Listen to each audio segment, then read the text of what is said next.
Okay, it is 7:02. I'll call the meeting of the Board of Selectmen to order. First order of business, if we'd all please rise for the Pledge of Allegiance. Pledge allegiance to the flag of the United States of America and to the republic for which it stands, one nation, under God, indivisible, with liberty and justice for all.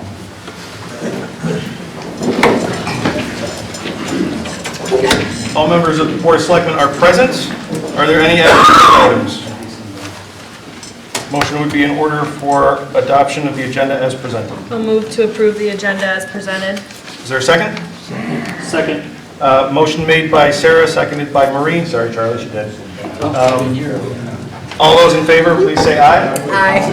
Opposed, no? All right, we're on to the approval of meeting minutes. I'll make a motion to approve the Thursday, January 23rd, 2020 minutes as presented. Okay, is there a second? Second.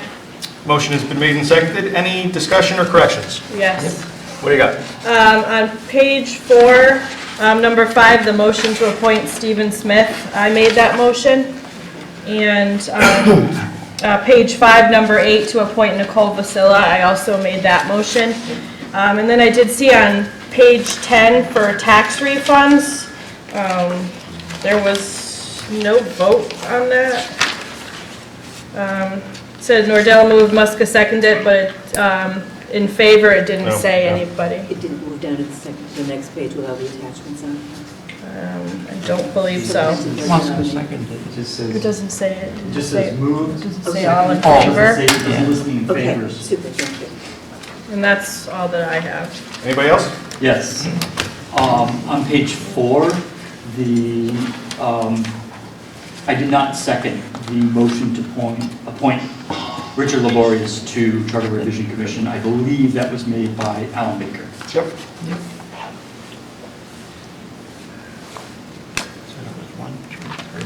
That was all I had. Any other corrections? Already been pointed out. All in favor of the minutes as amended, please say aye. Aye. Aye. Opposed, no? Aye? Okay. Public participation. This is one of 2 opportunities on the agenda for the public to opine on items on the agenda, or anything else you'd really like to talk about. Please keep your comments relatively on point. We have a very full agenda tonight, and we have some guests from out of town that I'd like to try and accommodate. So, if you would like to speak, please say your name and address. The floor is open. Yes, sir. Bill Lowes, Melrose Road. I was disappointed that the Board of Education didn't have a budget at their hearing the other night. That meeting was supposed to be for town budget review and Board of Education review, and it was not presented at all. I understand they still don't have a budget to present. And I looked at the review of your presentation here for different meetings at the workshop. There's nothing listed on it for Board of Education. So I guess you don't review the Board of Education budget? We do not, under statute, we do not. Thank you. The Board of Finance does only on a line item, on a lump sum basis. Okay, thank you. Any other comments? Okay, seeing none, we'll move right along. So the schedule, in your packet, there is a schedule of the budget presentations. Misplaced mine at the moment, but there are copies here. This is the dates we agreed upon for 5:30 workshops are laid out, and we now have a batting order for who's going to come before us and when. This should be helpful in terms of reviewing the sections of the budget ahead of those workshops so that your questions are fresh and we have an idea of what those folks are asking for. That's the only communication I have today. We have one new appointment. A young woman named Jamie, I think it's Sidoriak, contacted me and is interested in participating in the Inland Wetlands and Watercourses Agency. When she contacted me, it was as an alternate member that she was interested in participating. She has an extremely impressive resume, having worked with in a couple of land trusts. Her references are heavy hitters at DEEP. So I have never met her, but I have spoken with her on 2 occasions, and I think we would be very well served to have somebody with her background join our Wetlands Commission. So I would encourage appointment. I'll move to appoint Jamie Sidoriak as the alternate member on Inland Wetlands Watercourse Agency for a term expiring February 6, 2024. Is there a second? Second? Motion made by Sarah, seconded by Charlie. Any discussion? She looks, We'll be happy to have her. she looks very passionate and looks like she'll be a great asset to the board. I'm excited to have her step forward. Yeah, her resume is probably the best resume I've ever read for anybody that put something forward for a board of commissioners, so, can't wait to meet her. All in favor? Aye. Opposed? So carried. So we have three presentations tonight. I'd like to take one of them out of order if I could, in the interest of the gentleman's time. I'd like to take agenda item 10A out of order, and I'll do, if you would indulge me, I'll do introductions at that point. Make a motion to go out of order and take 10A, presentation of Main Street Center, including Patrick McMahon, at this time. Is there a second? Second? All in favor, please say aye. Aye. Opposed, no. So Patrick is somebody who has a phenomenal reputation in the economic development world in Connecticut. He's been economic development director in Suffield and Windsor Locks. He currently is the executive director of an organization called the Connecticut Main Street Center, and they do a lot of work in terms of redeveloping, ironically enough, main streets around Connecticut.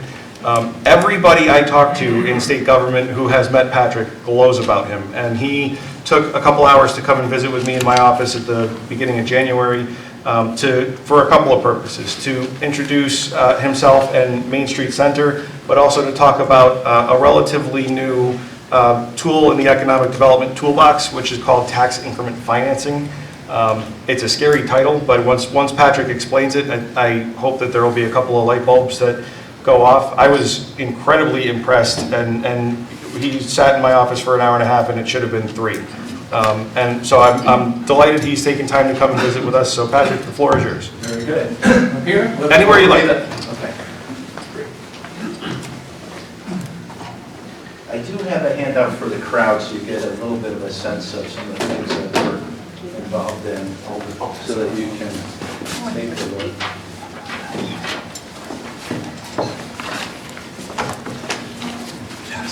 Thank you very much. Jason, I didn't make an extra copy of this for you, so. Fair enough. I'll pass it along. And same for this, so one for the other. Thank you very much. So, thank you everyone for the opportunity to come before the Board of Selectmen this evening. I'm actually from Windsor, a lifelong resident of Windsor. You guys are so close. I've got cousin Mary Dowd and Jerry Dowd in town with Kevin and Caitlin and the kids, so that's a big connection for us. I love coming over to Warehouse Point, to the main fish market and all of that. So as the first selectman mentioned, I was in local economic development for 20 years. 2.5 years ago, I became the CEO of the Connecticut Main Street Center. And we are a statewide nonprofit organization that works to drive investment and vibrancy to downtowns and neighborhood commercial districts throughout the state. And we work with communities of all sizes, say Coventry that has a village, my hometown of Windsor. We work with First Town Downtown, which is its own nonprofit organization. In the city of Hartford, we work with the Hartford Business Improvement District and the Upper Albany Main Street. So it doesn't matter the size of the community. Essentially, a lot of the same issues or the same themes, the same approaches to economic enhancement cover all of those bases. The national Main Street movement is national. There's over 2,000 communities across the country that actually work through this specific approach to revitalization. And it's called the 4-point approach. And I've provided the selectmen some background. I'll go through it. The things that we do are education and training for the town planners, the economic developers, the CEOs of the community boards and commissions of cognizance related to development, whether that's economic development, planning and zoning, that type of thing. We have networking opportunities during the course of the year where we'll have people go to one of our downtowns, one of our member communities. The community will give a quick presentation about some of the things that they're trying to achieve. We do a walking tour of the downtown, and then we would have a networking reception. And it's really the opportunity for folks to go and see another downtown, get some ideas, hopefully get inspired, come back to your own town and try to adopt some of these things. We also do advocacy at the state level. I'm going to be talking about a tool called tax increment financing a little later. And we were part of a coalition of the economic developers in the state, the town planners in the state, Holman and Conley Law Firm, the law clinic at Yale, and Connecticut Main Street Center. That was the coalition. We went to the state. We got them to create this municipal option TIF. Prior to that, you actually had to have an approval by the state. So that was a change. That's an advocacy thing that we do.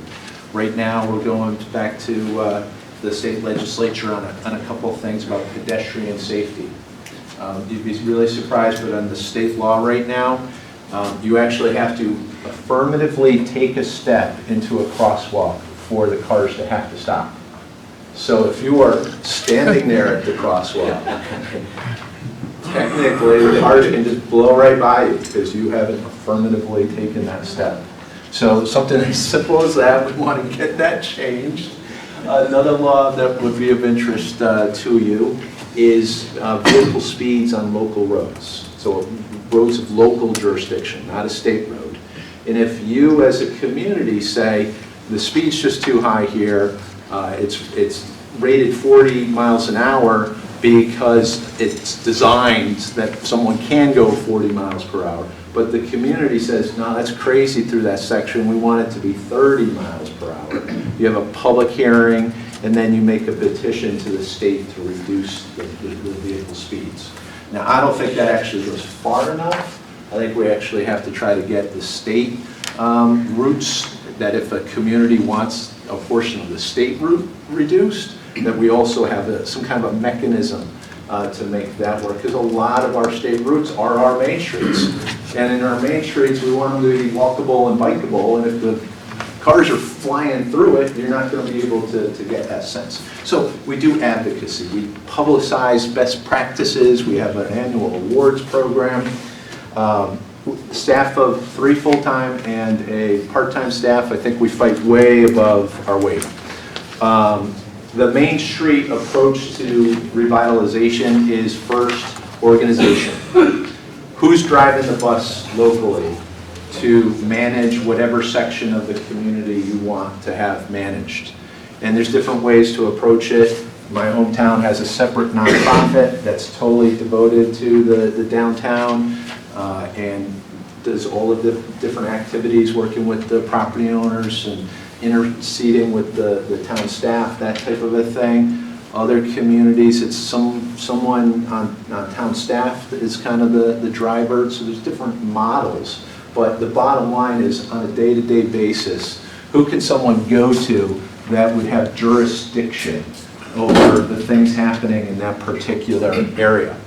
And when I look at East Windsor, now I really see two. You may believe more. I know you have multiple villages, but certainly Broadbrook and Warehouse Point kind of rise to the level where you could see that sort of mixed-use, walkable area. The other villages are a little bit smaller, and I'm not certain that the connectivity is there, but those other two certainly are candidates. The second element of the 4-point approach is design. And design is related to how do the buildings look, how are the buildings situated in vis-a-vis the sidewalks and the parking lots.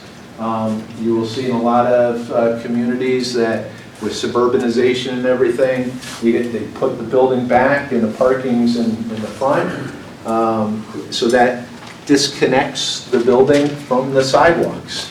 Ideally, if you can build up to the sidewalk and make it so that people really want to meander and linger in your particular area, that would be a way to go.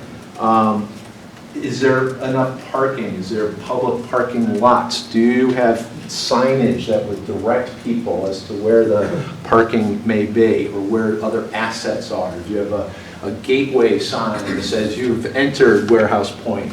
That type of a thing that really signals to both the residents and visitors that they're coming to a special place. Promotion is the third leg, and that is having some kind of events and sales, whatever is going to drive people to go to that area that you're trying to highlight, so that the small businesses will benefit from the sales that occur from that promotion. Or, in this day and age, what we're really encouraging is, for so many years, we went to this zoning where it could only be housing here, it can only be residential here, it could only be industrial here. We're really encouraging communities to look at the possibility of more sort of mixed-use activities in that same area, because it does help related to that. And then economic vitality is the fourth leg. And economic vitality is essentially, do you know what your market is? Who can you even attract to the town? What's the traffic counts on your roadways? And then there's another element to it, and it is if you have specific properties that have sat there vacant or underutilized for years, what's the challenge? What sort of resources need to come to the table to find a way to get these buildings back under a productive use, generating income, hopefully providing some jobs and all that. And what happens is there's a lot of tools in the state of Connecticut. Unfortunately, there's like no one clearinghouse of the information. So we attempt to do that as much as possible to let the communities know what different programs we are aware of from the different agencies that can come to assist the communities moving forward. We focus a lot on placemaking and complete streets. So placemaking is really a way to highlight an area and make it so that you want to spend time there. You want to linger. You've probably seen some public parks. Nobody uses it. They're just sitting there. It's open space, it's green, that's great, but are there a couple of different elements that you could add to it that would make it so someone or groups of people would want to go and spend time there? Complete streets is the new movement of making sure that your roads, or at least portions thereof in these villages, that it serves walkers, it serves bikers. If you have transit, that transit can get through there. It's so that it's not solely related to automobile traffic. That might mean doing a road diet, that may mean doing some kind of crosswalk features that will really enhance the pedestrian amenities. The Main Street approach focuses a lot on historic preservation. We see historic preservation is economic development. So you get some people who think, oh my gosh, it's just some folks with gray hairs who want to preserve some houses. No. Across the country, it is very clear that communities that celebrate and highlight and protect historic resources actually do drive more revenue than those that turn their back to it and tear stuff down. A lot of times people, a historic building will get knocked down and it'll sit there for years and years as a vacant parcel. Whereas if you had the time and had spent the energy to try to protect that building and keep it utilized, it's also a very green approach and a smart growth approach, because there was energy that's embedded into each one of our buildings. And if you just go ahead and knock them down and bring it to the landfill, you're kind of utilizing up all that energy that had already been put in. We're not saying every building has to be saved, so I want to caution on that. But those that do have some significance that you can find a new use for, it's definitely a great way to go. Some of the things that communities will do in looking at their villages or their downtowns is having some focus groups or a charrette where you bring the residents together. Hey, here's the layout, here's the buildings as they are today. What would you like to see? What are some businesses? What are areas that you think are not walkable? I'd like to have some bike lane right here. You have those kind of discussions so that you can develop a plan, a strategy.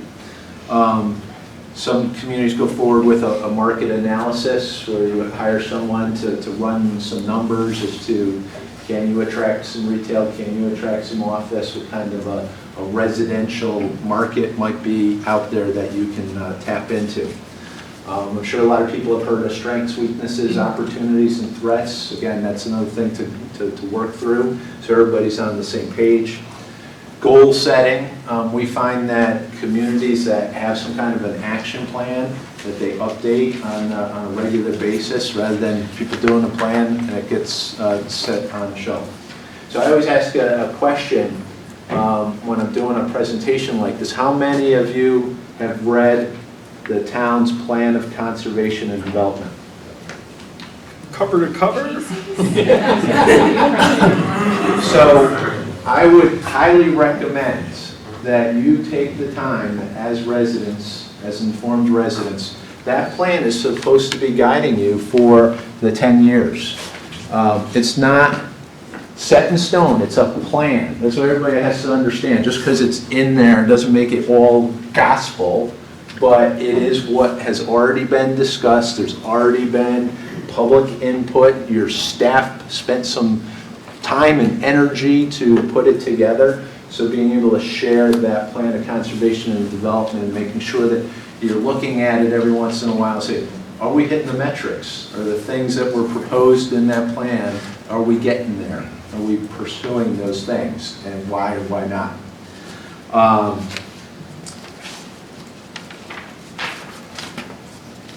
We have lots of resources online. We have a website. We are very active on Twitter and on LinkedIn, Facebook. And Harold knows because we try to share as much information as possible. So please link up with us because you'll get a lot of information and you'll understand what we're trying to achieve across the state.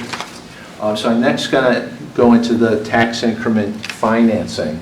It's a really new, exciting tool. As I mentioned, that coalition got together, and in 2015, we were able to get the state legislature to adopt municipal tax increment financing. And why is it called municipal is because prior to that, there was TIF on the books, but it was for mega projects. Harbor Place down in Stanford. In Windsor, there's something called Great Pond, which is off of Day Hill Road, the old combustion engineering. It's going to be this massive new development, but they had to go to the state legislature to get approval of this district. Now, it's totally up to you as a community whether you would adopt one of these districts. Now, I want to caution everybody that just because it says tax in the title, it is not a new tax. It's not a new tax. This is how it works, okay? You can adopt a district of one single property or multiple properties. I'll give you a couple of examples. In Suffield, they created a district for their town center village district. So all of that zone is also a TIF district. In Windsor Locks, right along their main street, there's about 40 properties that are in a TIF district, okay? So it can be multiple.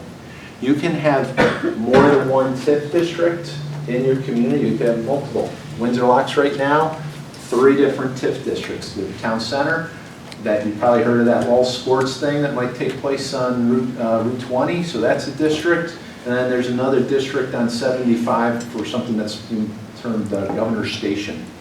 Okay, so they've adopted 3. The threshold is the community can't have more than 10% of their taxable real estate within TIF districts. Okay, so you have to stay underneath or at least at that threshold.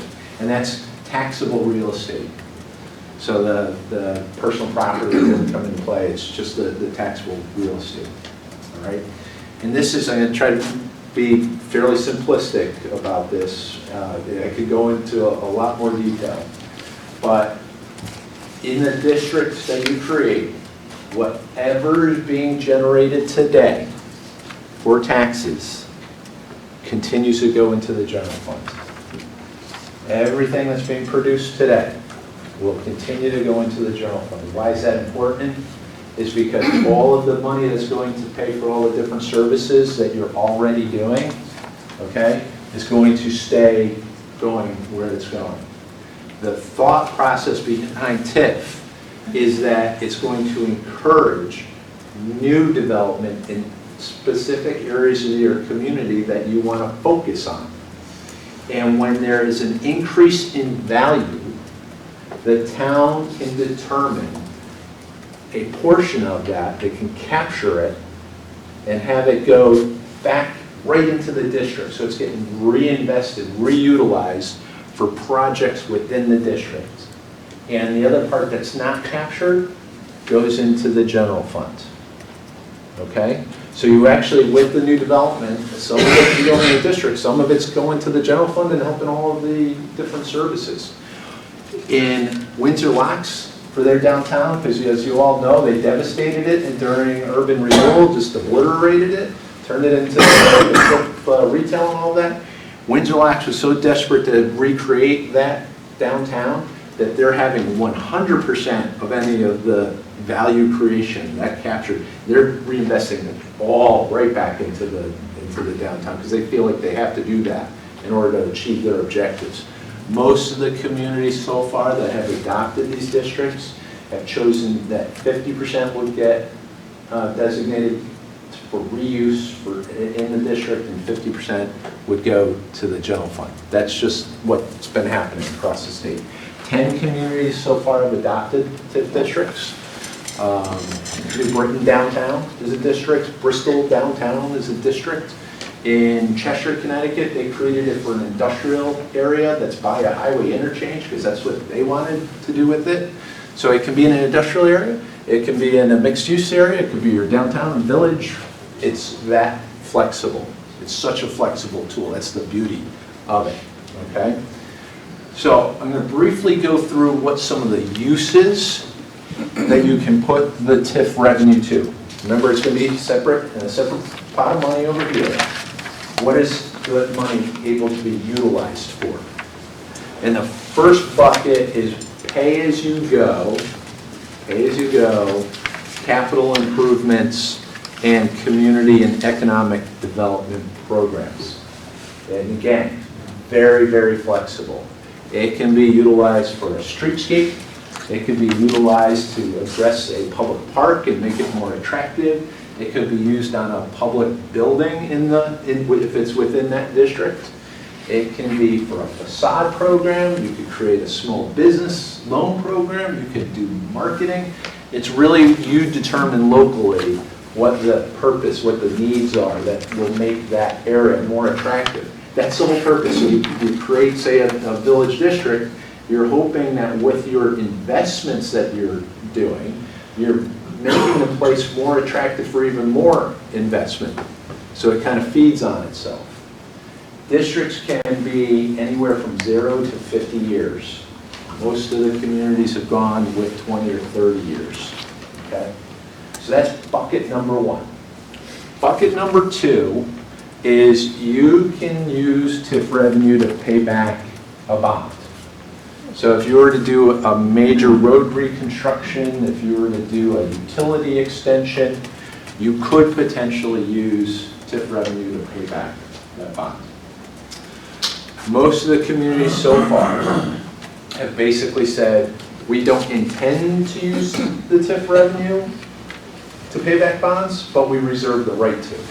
So you want to keep yourself to have that flexibility because you just never know. There might be a project that you really want to utilize the TIF revenue to do that.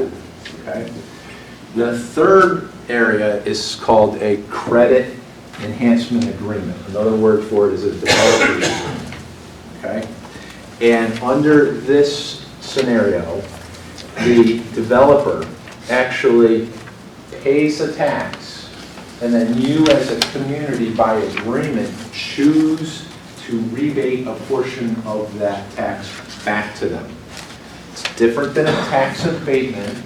There's really prescribed limits under state laws to the tax abatements can only go to 7 years, I believe, and there's some specific criteria. The credit enhancement agreements can give a little bit more flexibility for the Board of Selectmen to negotiate with the developer. And we are very clear when we're helping communities develop the criteria is it's not a developer handout.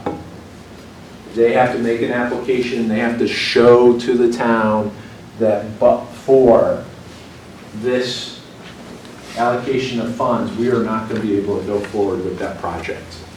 So that could be because it's a brownfields, that there's lead and there's asbestos, that we got to cross a brook to get to the building, and the engineering to do that is just such a difficulty, whatever it may be, but there's generally a but-for argument to do a credit enhancement agreement. So far, I'm only aware. I'm sorry, when you establish the TIF, do you need to designate which of those three uses you're going to use it for? You develop a district master plan, and you would state what are the things that you intend to do. Again, it's just a plan that you will be able to go back and massage. So we can as mix and match necessary. along the way? Yes, you can, absolutely. As far as I know, the only credit enhancement to date in Connecticut was used on the Montgomery Mill building in Windsor Locks. And that was a $63 million project. And the town, it was converted to 160 units of mixed income housing. The town did a 10-year 50% rebate to the developer, a 10-year 50% rebate of just the money that was generated from that property, not the whole district, just from that property. And Beacon Communities out of Boston was able to take that agreement, the 10-year 50% rebate, and it was going to be $1 million value to them over the course of 10 years. They went to their bank and says, we have an agreement with the town. We're going to have cash flow coming back to us for 10 years. We pay it, it comes right back to us, so it's still money to us. They got $700,000 today that went into the construction. That's why it's called a credit enhancement agreement. So again, it's a really flexible tool. Now, there may be situations where you choose on one project to do a credit enhancement agreement. There may be another project that a tax abatement makes more sense. That's going to be a discussion that the first selectman's going to have with a developer in the future, which tool is going to get you to achieve the goal that you want locally. Okay? How do you establish a district? Okay? The first step is determine the boundary. How many properties are going to be within the district? The second step is to develop a district master plan. And master plan, when you hear that, you think, there's going to be architects, engineers doing this full-blown, design plan. That's not the case. What this is essentially a business plan as to how the community plans to utilize the TIF revenue. So it's a business plan how the town is going to use the TIF revenue. So if I had a private developer that's willing to give money towards a project, I can also mix and match both of them? So, I'm sorry, say that again? Within the TIF district, Yeah, if I have a building Yeah. and I've got a private entity giving us money for it, say they purchase a portion of it, we could use a TIF, even though it's being funded by a private entity.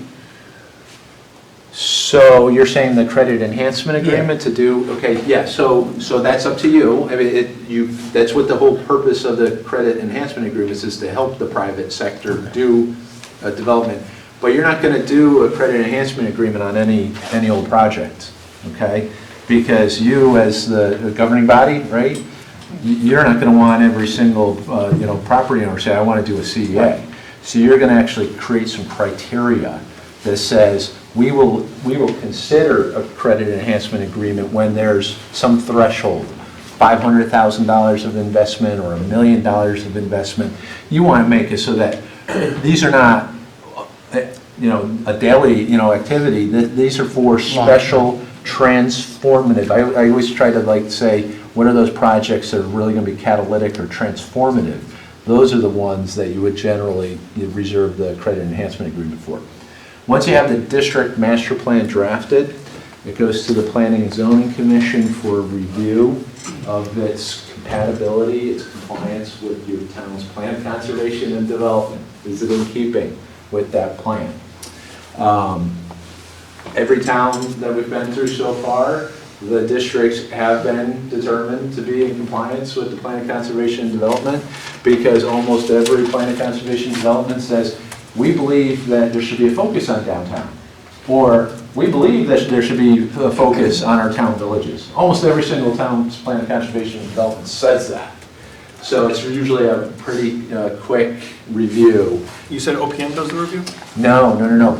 The planning, your planning and zoning. Oh. Your own planning and zoning. The town has to hold at least one public hearing. You can have more, but you have to, under the legislation, have at least one. It's got to be properly noticed and all that good stuff. Once you've been through that, it has to be adopted by your legislative body. And Jason, remind me, your legislative body Town meeting. Is town meeting. So ultimately, the boundaries and the district master plan would have to be presented to the town meeting for adoption. Okay, so that's the process. I'll just quickly give you a couple of examples. So Windsor was the very first community that established the district. They've gotten about $230,000 of TIF revenue, generated mostly because of the mill redevelopment. But Windsor right now is utilizing those funds in a couple of different ways.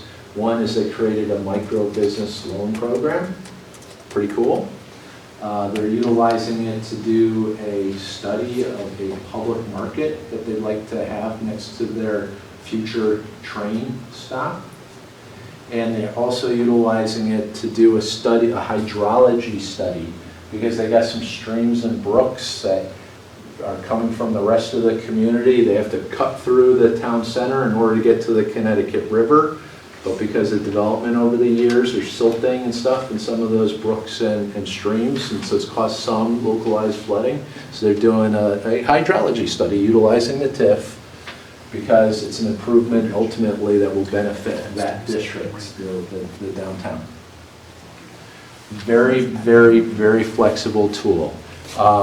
What the legislation does is suggests an advisory body be created, or you could designate an existing board or commission. Say they're the ones who are going to make recommendations as to how you're going to utilize the TIF revenue.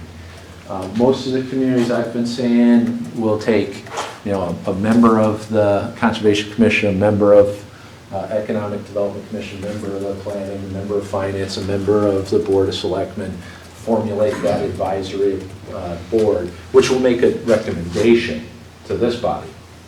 Okay, so they're just advisory. Ultimately, it would be this body that would make the determination.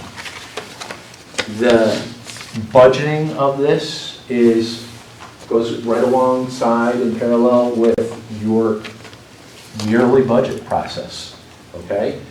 That you will be making a recommendation that what the monies that's been set aside can be totally utilized in any year, or you can have it build over a number of years. So it can build up, so that you can wait till, because you have a big project that you want to fund. You could be saving up for 2, 3, 4 years of that TIF revenue, because that's how you're going to pay for that project. But what will happen is that particular budget year, It will go through the process as to how much money and on what projects do you intend that year to spend TIF revenue on. And it will go through your regular budget process. And so if you have a town meeting, or is it a referendum? Referendum. So you go to a referendum, that somewhere there'll be a line as to this is what we're doing with the TIF revenue for that particular year, the amount and what's our planned use of it. I know that's a lot. Again, I think that it's such a flexible tool that it really gives the community a lot of opportunities to really laser focus attention in specific areas of the community. And you might ask, all right, I don't live in one of those villages. I live over here. What benefit is it to me? Okay? And what it really comes down to is a public policy, okay? Is that most folks in a community do want a strong downtown, or do want strong villages, or villages. Most people. And so it's a public policy that says we're gonna take a portion of future tax revenue, we're gonna devote it over here, because we just think that this area is so special for the town that it makes sense to do this. And that's like a village. The town could decide that you're going to do something on an industrial piece. In that situation, you're making the argument that, my goodness, by making this investment over here, we're really going to build the tax base that's going to help the other programs. So that's So in that circumstance, well, in any of those circumstances, we create this TIF district for a designated purpose for a time certain. After that time certain, all of the new revenue generated is ported back to the general fund? That's correct. Okay. So it basically is like if we wanted to build an industrial park as an example, we would establish the TIF district, the revenue has to generate itself, but as the revenue generates itself, we pay for that project, and then at the sunset of that district, all of the proceeds are now general fund based. Important note right there, what he just said, because you by having the TIF district, you've made it so some development that likely would not have happened did end up happening, and then when it does sunset, that's 100% going into the general fund. That's pretty significant. You may also decide after 20 years, we still have some things that we want to accomplish in the district, and you go back to your town meeting and say, this is what we've achieved so far. We believe we need another 5 or 10 years added to the district. It would just have to go back to the legislative body to make that change to your original plan. In Connecticut, has anybody looked at the towns that have done these districts for like a downtown revitalization or whatever for commercial purposes rather than one single little building or whatever? Have they looked at the effect on the grand list, as in, has it increased it overall? Is there any kind of provable benefit? Dog-wise? Definitely a provable benefit right across the river with that, with the new mill building, and because of that mill building being changed, it is being a catalyst. Things are starting to really come together for downtown Windsor Locks. They were getting money to do streetscaping. There's some private sector interest that's looking to do different parcels that are going to be around the future train platform. So that's definitely very exciting. In New Britain, for instance, which is almost the entire downtown is a TIF district, they've had new multifamily built proximate to the fast track station. And I believe they've generated about $400,000 in TIF revenue that the community is now trying to determine what their use is of that new money to be devoted back into that district. And all of a sudden you're seeing some other buildings in New Britain that for years sat either vacant, underutilized, the facades were not in really good shape. All of a sudden you're starting to see some real momentum. And again, that I think a lot about economic and community development is seizing on momentum. It really is, when you can get things moving in the right direction and keep on keeping on with that plan, it makes a big difference. Other questions from the board? If you all would indulge, I'd love if, would you mind taking a few questions from the audience if there I are? would absolutely love to. Anybody from the audience? Paul? Paul Anderson, 89 Main Street, Broadway. How do you fit into this? You planted a seed by coming here. Yep. Do you continue to work with us if we move forward with this concept? So I'm going to answer that in two ways. Okay. In 2 ways. The first is we have member communities. That's one of the ways. We have a network of 80 different communities across the state. There is an annual membership to our organization because I have to pay my staff. You know, we've got to do what we got to do. And so with a community membership, you get to come to our educational programs, our networking events. I'm a phone call away for any kind of technical assistance. You know that we would be going to bat for the community with our state agencies or the state legislature on items related to the downtowns. So that would just be the general membership. If Connecticut Main Street Center were asked to get involved in the adoption of TIF districts, we would do that separately under a contract based on what the parameters of the work and how much effort it would take us to get the work done. We've done Enfield. We helped them create a TIF district for both the historic Thompsonville neighborhood and the mall. Just not the entire mall area, but the area of the mall that has a lot of vacancy, a big portion of that. So they adopted that last year. And then in Old Saybrook, they created one along what's called Route 1 Mariners Way, adjacent to one of their train stations. So again, we helped them create the district master plan. And our role is, depending on the staff's capabilities and what they can bring to the table. And what we would do is either draft the entire plan or at least comment on the drafts that are being prepared by staff. And we help bring the program through the approval process.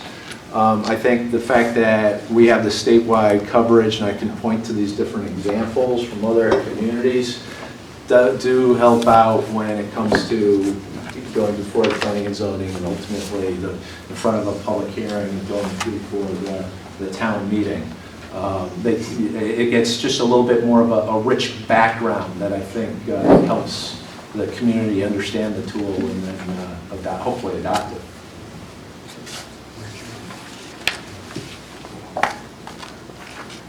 Yeah, please. Bob Light, 80 Rye Street, East Windsor. Kind of a twofold part question to carry on with what Paul has said. The first part for you, to understand that other than being a phone call away and giving us some moral support, we have all volunteer services in these groups that would consist and make up an advisory group. Or Finance, Planning, not Planning Department, but EDC, all the rest of the departments. If we would have to contract your services if we wanted to have professional oversight to see us through on one of these districts, and if so, that would have to be an added appropriation item, would it not? Well, we're budgeted, but yeah. But, well, it's time to budget it. Don't step on my punchline. Well, So if we were to contract for advisory services around the establishment of a TIF, could we use the revenue generated by the TIF to pay for that? That has been done, but again, the TIF revenue isn't necessarily going to come into play for a couple of years. So you would have to upfront it with the expectation you're paying yourself essentially back. second part of the question, do you have anything to do at all with CROG and the things that they can do town sharing basis and things like that along the times of economic development? Yeah, we consider CROG a significant partner of ours. We do different things than CROG. You know, CROG is very involved in the shared services and transportation-related funding projects. So they are really a standalone. You know, we do interact with them. Like for instance, they have a regional economic development plan that I'm a part of the advisory body for. So we partner, but that is a separate entity. I will say that Connecticut Main Street Center is funded. We were actually started by CL&P in 1995. They rolled us off as a nonprofit in 1999 and have been supporting us ever since. So our offices are actually in an Eversource building down in Hartford. And the Department of Economic and Community Development is our other founding sponsor. So we're very connected with the Department of Economic and Community Development. So I think that's also a bridge that we have with both Eversource and DECD. So are you a 501c3? We are a 501c3, yes. Other questions from the public? That's quick. Is that Willimantic? I don't know. You guys do Main Street? Willimantic? Yeah, it's Cafe Mantic. Yeah. Any other questions? Please join me in thanking Patrick for being here tonight. We really thank you.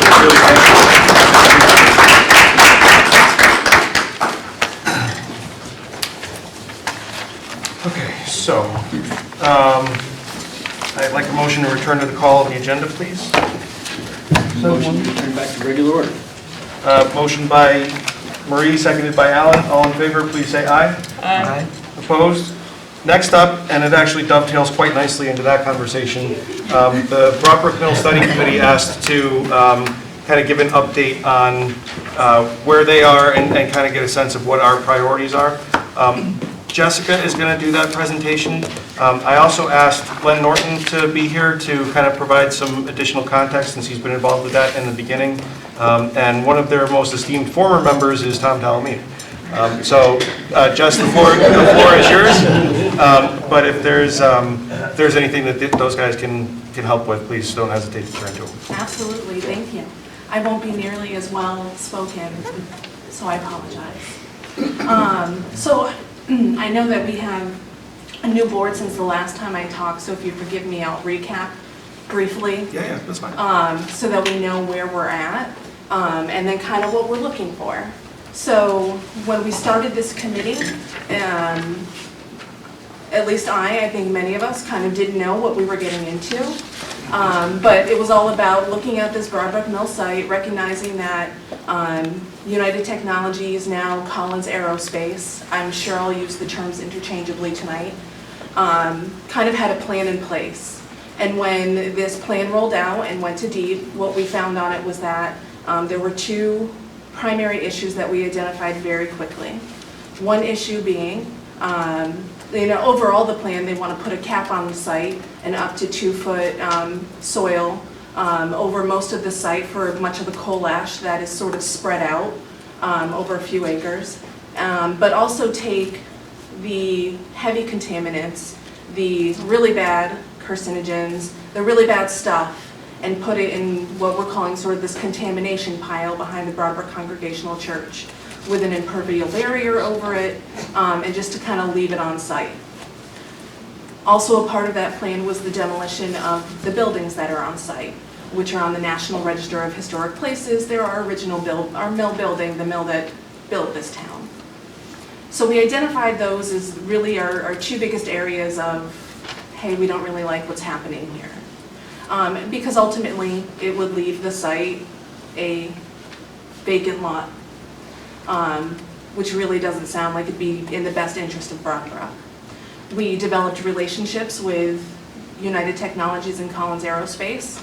They were regularly attending our meetings for about a year. And then it was regular phone call contacts with Martin DeRamo between him and Andy, happening almost on a weekly basis. And through that, we had meetings here with Deep.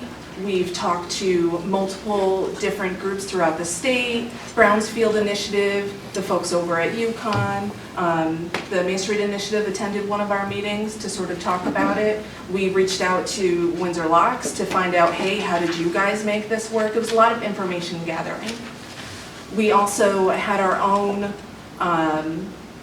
consultants look at the plan who could offer advice to us, and that plan is on the town website for any, or their response to it, their report to us is on the town website, so anyone can check it out. And they really identified for us questions that we can ask, areas of concerns for us, that contamination pile. We also had a structural engineer look at the building itself. That report is also on the town website. From that report, we identified that it is a structurally sound building. It can be renovated for use. And the response from UTC Collins at that time was sort of favorable. They patched a giant hole in the roof to sort of keep the elements from coming in. And we had a good rapport. And we finally locked down a number of what it would cost to remove that contamination pile, which I believe is in the range of $140,000, correct me if I'm wrong. Not a lot for a multi-billion-dollar organization. And we had a conversation back and forth. The next part of what was going to happen in conversation back and forth with them is they said, okay, we recognize that you don't like this contamination pile and you want the buildings to stay. Well, if we can find a developer, then we're willing to remove that contamination pile and make the buildings ready for development, meaning just kind of clean it out of all the mold and the grossness that's in there and make it ready. And we said, that's wonderful. Let's have working meetings. We'll have representatives from our committee. We'll work with, they'll have some people from their development firm that they stated they already had on retainer, or they were getting on retainer, and as far as we knew had, people from their organization. We can all sort of work together to move this forward. And at some point, for reasons unknown, communication diminished, and now communication is not there with them. So I'm sure you know Andy. He will call you, and call you, and call you, and call you. And he's done that with Martin, and we've gotten no response at this point. And that really stopped some point in November. So I think at this point for our committee, we're sort of twiddling our thumbs and wondering what's our next approach? What does the town want us to do? Where do we go from here? And before we respond, I just want to remind everyone that all is not lost, because there's still two big processes that need to take place. And one is whatever plan they do develop and that they have to get approved by DEEP. We've seen sort of the initial part of the plan. The next phase of the plan, as we understand it, is one that's much more detail oriented, so like the real engineering, the numbers of how this is going to happen. There's a public participation, a public meeting that needs to happen where we can offer our comments back to DEEP on this plan, and they have to take that into consideration in their approval process. There's also the Section 106 meeting that would need to happen.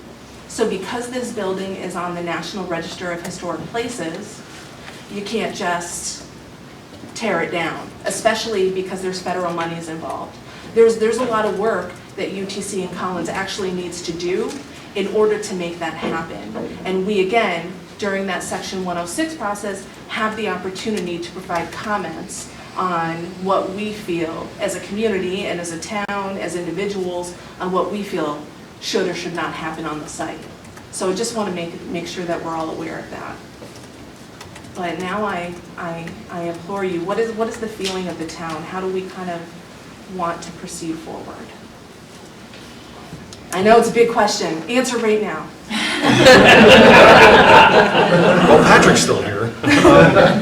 Well, and playing off of what he talked about, this is the center of Broadbrook. This is the center of our village. And this is a really nice site that's just waiting, in my view, waiting for some good development. In a perfect world, we could really take a plan and really look at it and move forward as a committee on how that would look. UTC doesn't want to talk to us, that's fine. There's nothing that stops us from finding someone who wants to buy the site from them and developing a really great downtown plan. It certainly makes it a little harder, but it's not impossible. No one ever said you can't help your neighbor sell their house without them knowing.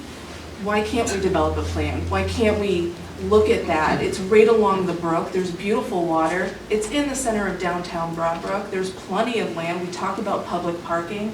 There's a lot of opportunity, and there's also a lot of grant money because it is on the National Register of Historic Places. It is a brownfield.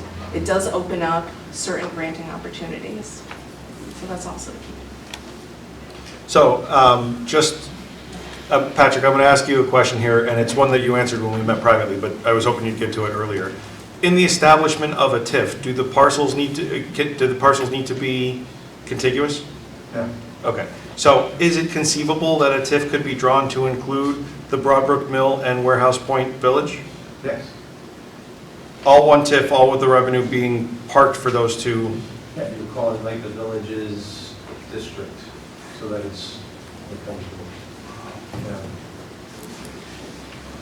This stuff makes my brain start going. I get excited about stuff like Well, this. there's opportunity available if you do these tests. Go ahead. The mill, I haven't had any conversations with Collins, this is just, and I went to that one singular meeting. Mills resonate with people.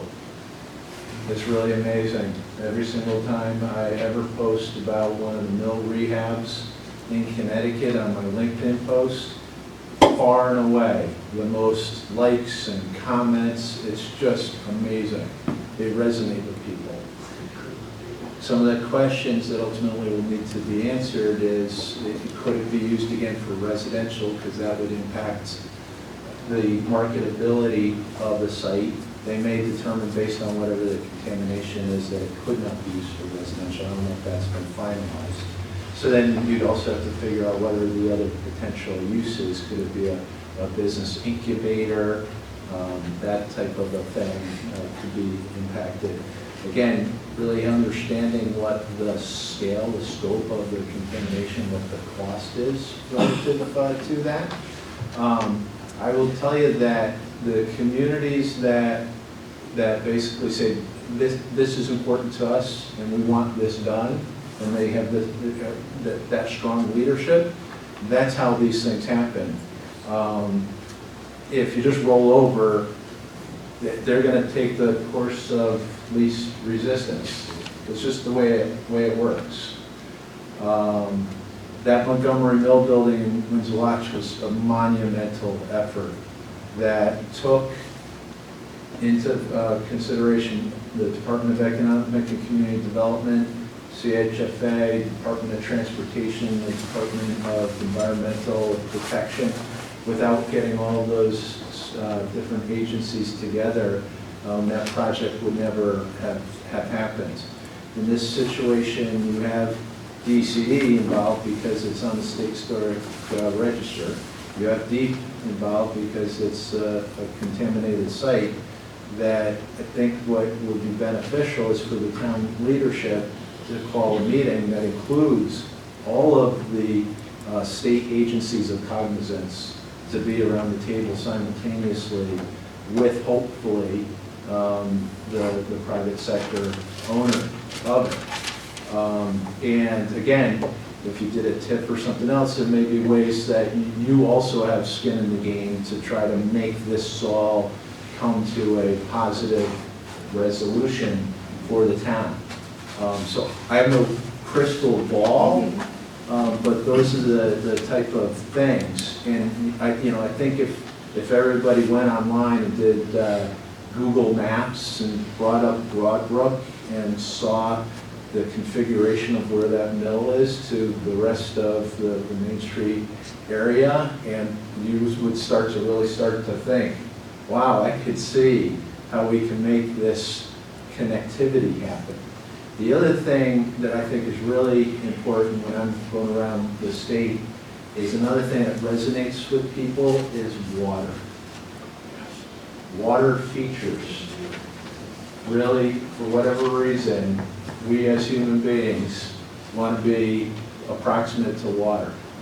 So you've got the brook going right through there. Today it's got some chain link fences, but if you just dressed that up and made it so that that was an attraction instead of a place to stay away from, think of what that could do for the future of Broadbrook and the entire community as a potential gathering place. So. Before we're really not going to open this up a whole lot, but Len, you've been on there. Is there anything that you want to add to that? Well, Collins Aerospace is going to pretty much put a caveat on there that it's not going to be they're not going to allow residential development. They're not going to clean the site to that degree where they're going to want to. They will pretty much be responsible for that piece of property for the rest of eternity, apparently, even if somebody buys it, just because they polluted it, and if something happens, it will still come back on them. Which,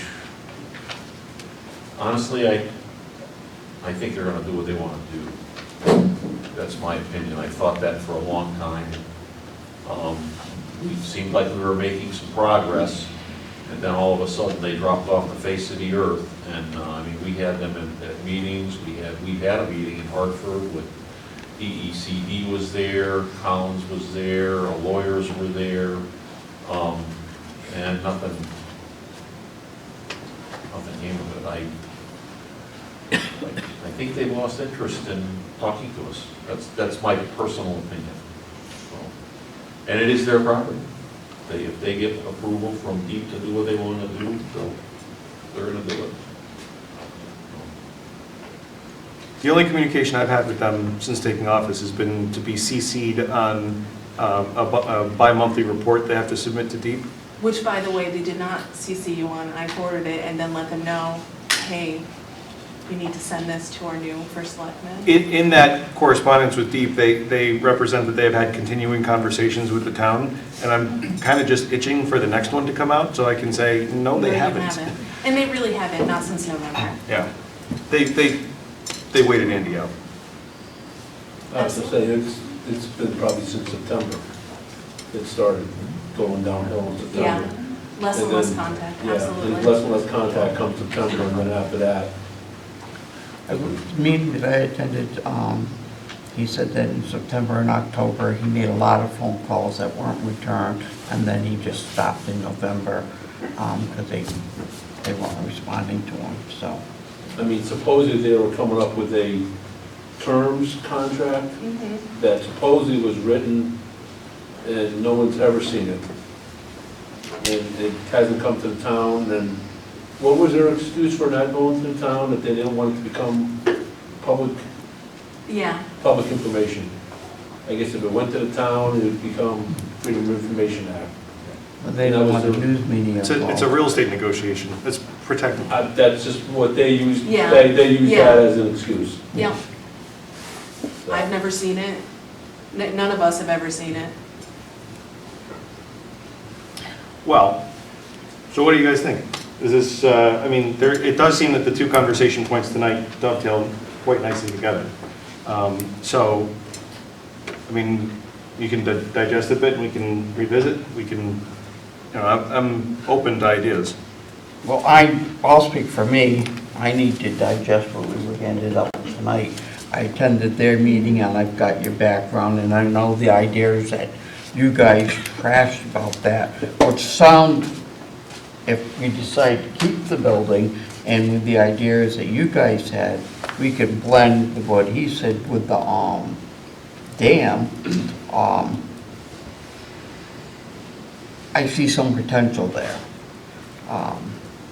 But, as soon as he said you don't want it to be a dead spot with the overgrown grass and stuff, if they decide to just abandon it and take down the building, we're seeing that already on the other side of town, unless the casino comes in. We've got all that land that's starting to overgrow, so it's food for thought. So I would like some time to go through this material so I can understand it.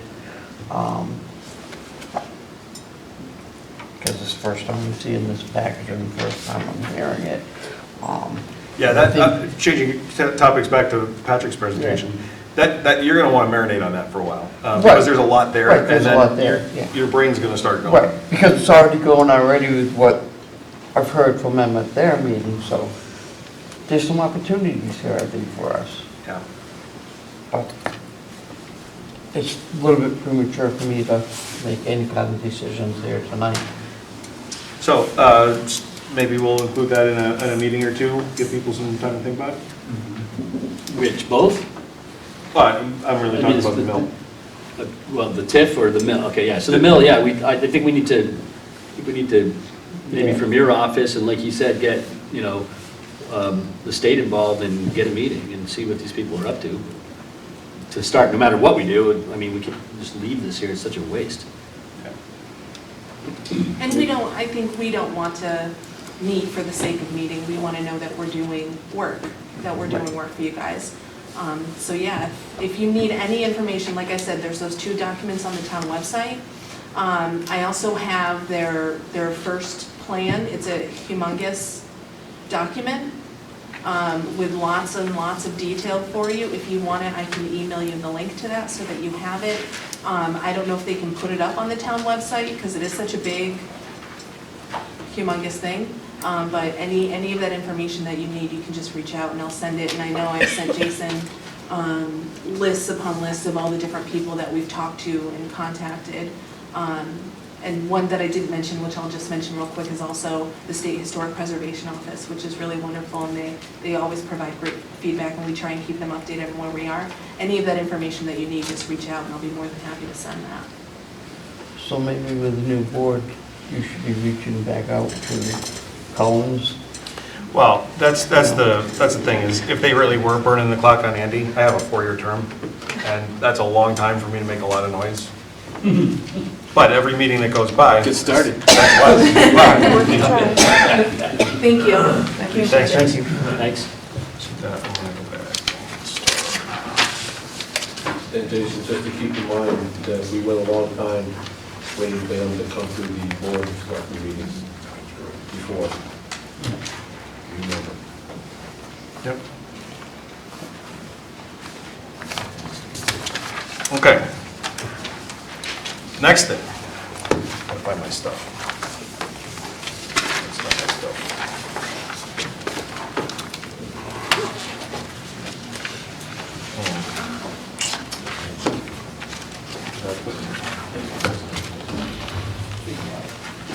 Left it in my office. Okay, I'm gonna try to wing this. I had highlighted a copy of the agreement that I'm about to talk about, but I don't remember where I put it. So, I'm gonna play this off memory. One of the things that I know I heard a lot about, I had highlighted a bunch of different things here, so I'm just gonna, I just did it.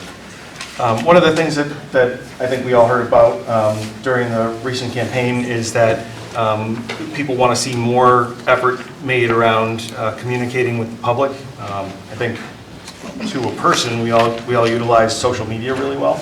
But we also recognize that there are a lot of people who don't participate in that medium. And so how do you reach those people?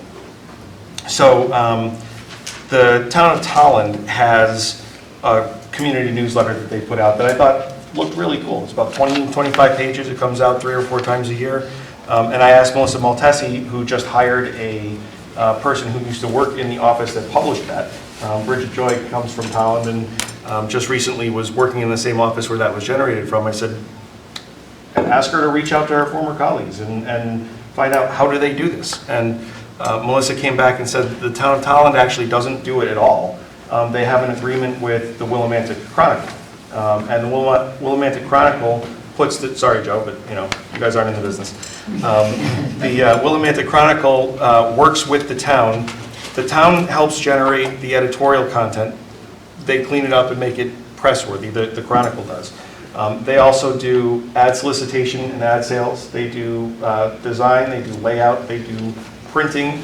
The only thing that the town is responsible for doing is the distribution, so the postage. We have about 4,500 postal addresses in town, and they crunched some numbers on the back of an envelope and thought that it would be about $3,500 per publication in order to do that. So we can engage in an agreement with them to try this, it's a one-off, so we don't have to commit for a year. We can commit for a publication. I meant to bring, that's where it is. I meant to bring copies of what they've done in other communities, but they do one in Columbia, Salem, Tolland, Eastern Connecticut State University, I want to say Newport, Rhode Island. That one I might not be right on, but they do, we're not the pilot. You know, they have done this for communities as part of their business model and their outreach. And so in thinking about how do we reach people with information that's happening in town absent social media, this is the way to do it. What typically is included in Tolland are parks and recreation activities, school updates, hazardous waste mitigation and pickup days, sign-ups for local little leagues, the different events that civic organizations in town do. And so this is, I think, a really low work opportunity for us to put some information out to the general public, to sing some success stories about things that are happening in East Windsor. And so it is a contract, it's an agreement, but because it's a contract, I wanted to just make sure I was crossing T's and dotting I's and letting you folks know what I would like to do with your consent. So any questions? Yeah. I mean, I think it's a great idea. It's a nice way to spread news with members of the community. I do just have one question. I see that the first publication would be expected to be in this budget cycle, That's so right. do we have the money available to do that? Amy and I will find it. I actually have a pretty good idea where it is now. Can I quote you on that? No. Too late. It might require a transfer from the Board of Finance, but it wouldn't be an added appropriation, it would be a transfer.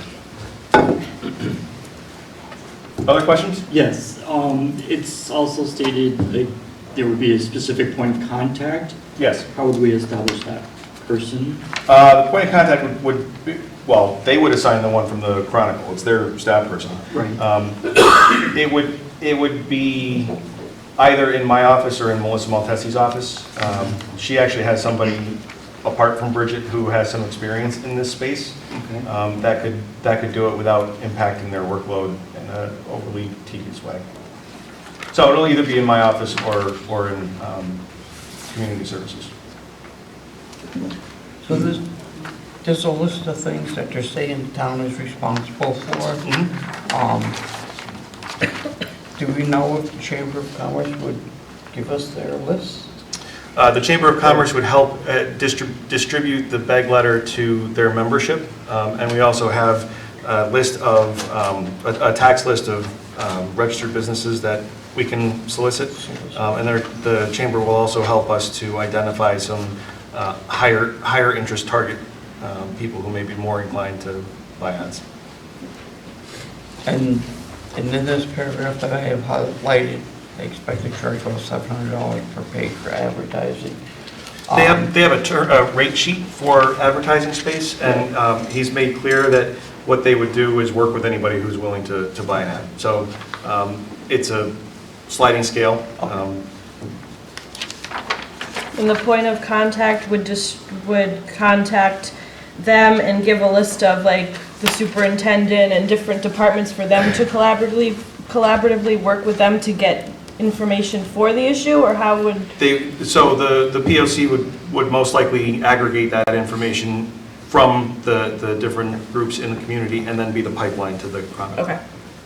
That way the person on the other end isn't trying to figure out like who am I talking to. Right.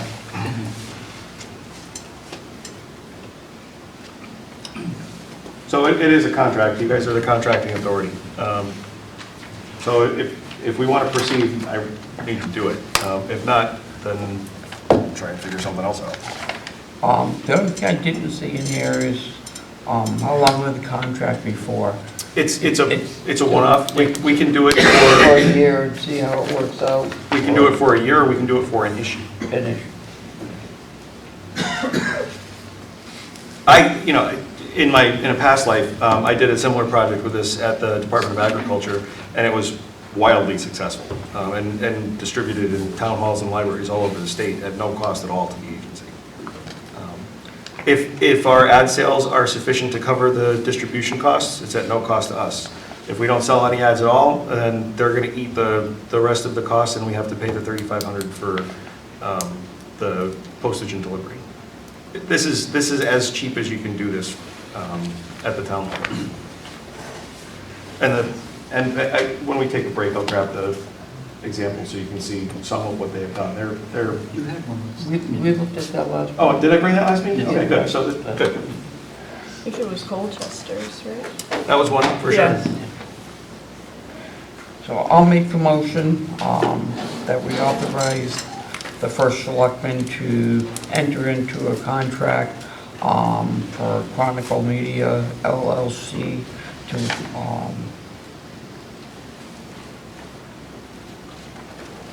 contract services. Yep. That didn't sound good, but it is what it is. She makes it sound great.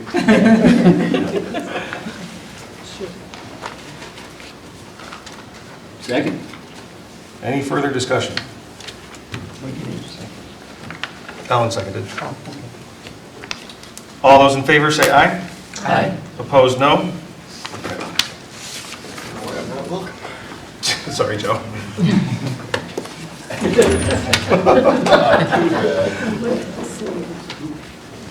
They're not in the business. Okay, so.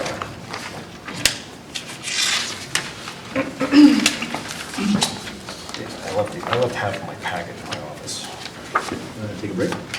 Yeah, would you mind if we just took a second? Make a motion for a 5-minute recess? Second. All in favor? Aye.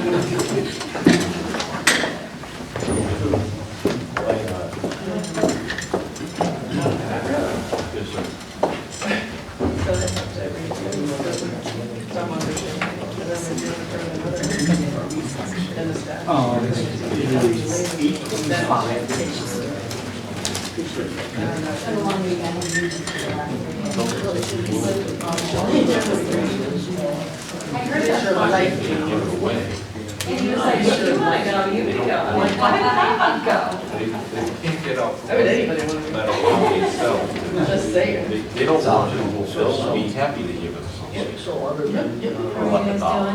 Contamination liability. Yeah,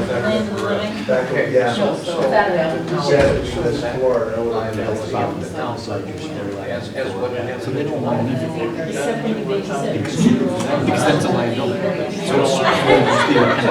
Years ago, I would be opposed to not holding it. You would? Because of the liability.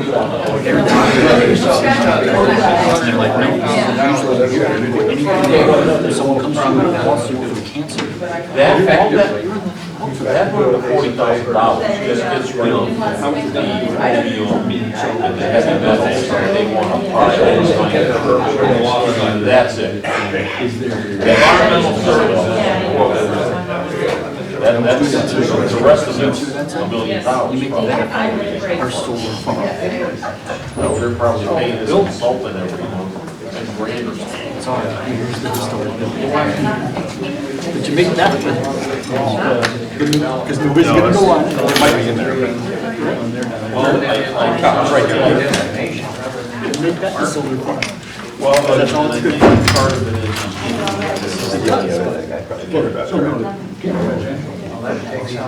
Yeah. Deeper dive, but yeah. DC or physical numbers, like proposed by. Yeah, I got a whole stack of them right there. Cool. because they will. Now I'm back. Even if they sell it, it's still. That's the problem. See, I had this thing all highlighted out, I was like ready for there. No, not so much.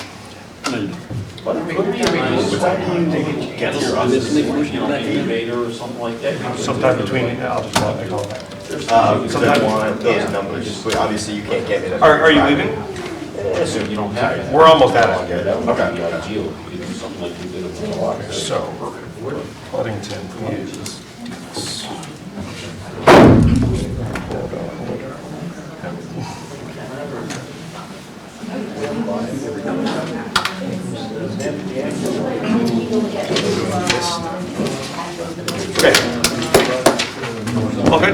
Oh, good.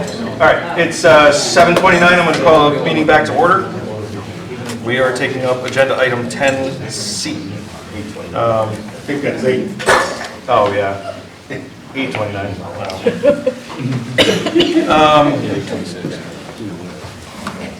Whatever, we're back. Guys are killing me.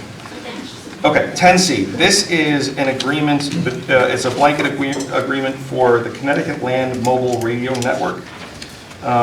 This is a statewide project that serves to connect fire departments around the state. This is something that the Broadbrook Fire Department, I believe I'm correct in saying that. Chief Barton, if you need to correct me on that, please do. This is something that Jerry Bancroft asked us to put forward so that they continue to be part of the network. That, I'm correct? Yeah, you're correct. I did the same thing. So this is, just a pro forma ratification of an agreement. The agreement was attached. I don't know a whole lot about this other than help. If you want to shed any light, you're welcome to. Basically, it's that new radio system that the state police put in and they operate on. Currently, I believe the police chief has talked about actually getting on that network for daily operations. And we're piggybacking with the state here. We're not. Yeah, this is just gets our foot in the door, locks us in for. It doesn't. We're not bound to any cost or anything. It just saves us spots basically if we ever wanted to do it. When I looked at this, it looked to me like a use agreement, and that's it. Yeah. Okay. But if we ever wanted, we don't currently do this. No, the fire department and emergency management does. We have state radios that are given to us through the state that we operate on if we need to. Okay, because it sounded like here, like, if you wanted to use this, you have to have the right radios, the right this, the right that, the right... Right, we have them, but if we all wanted to, if the schools and all the police cars, we have to get all different radios. We can't use the ones we currently have.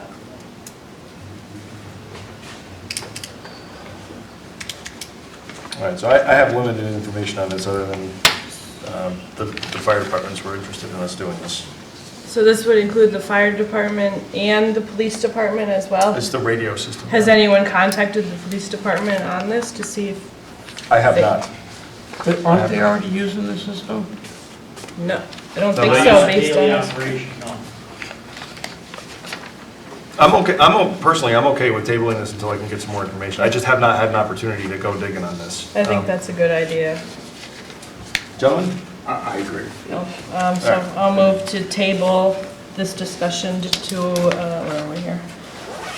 For the MOU between the Connecticut Department of Emergency Services and Public Protection regarding the Connecticut Land Mobile Radio Network till our next meeting.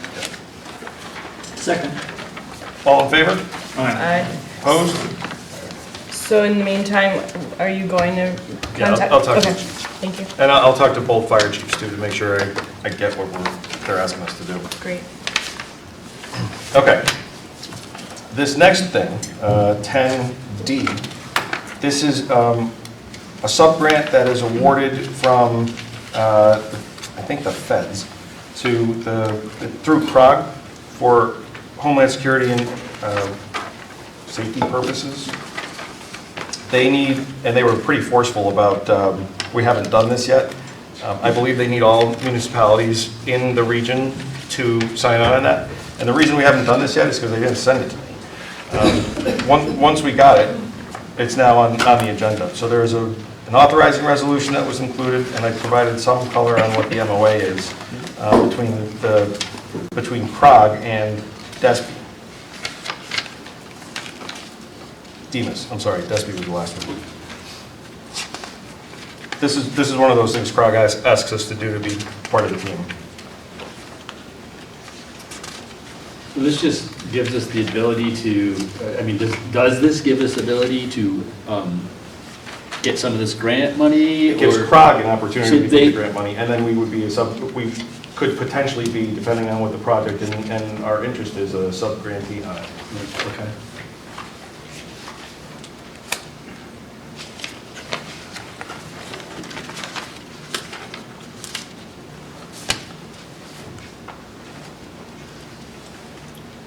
So I guess you just need a, We need ratification of the authorizing resolution, so we need to move the resolution that I included. And then I need to put it on town paper. and see it. does this need a town meeting? No? No, this is a contract. This sounds like a renewal to me when I read this. It is, and in part, this is because they, at one point in here, they said if your CEO has changed, you need to do this, and that's one of the reasons why they are agitating us. Okay. And if we don't do this, then there isn't any grant money available in the event of emergency. I didn't get that impression, and I met with the executive director I of wasn't CROG sure. yesterday, and he didn't raise this as like the house is on fire, but his staff person certainly did. Right. So I'm looking to play an active role in CROG, and I think there's a pathway there to get some really good things going. So I have made clear I'm trying to be a team player wherever they need me to be. I'll make a motion to enter into memo of understanding with this Capital Region of Governments. Capital Region Council of Governments. Yep, Capital Region Council of Governments, authorizing the first selectman to take whatever action is necessary to accomplish it. Is there a second? Second. All in favor? Aye. Opposed? Aye. Oh, no, I'm not opposed, I'm aye. Fine, you can have the second. Okay. We have been given a demand letter to negotiate with the Public Works Union. Their contract is up on July 1st.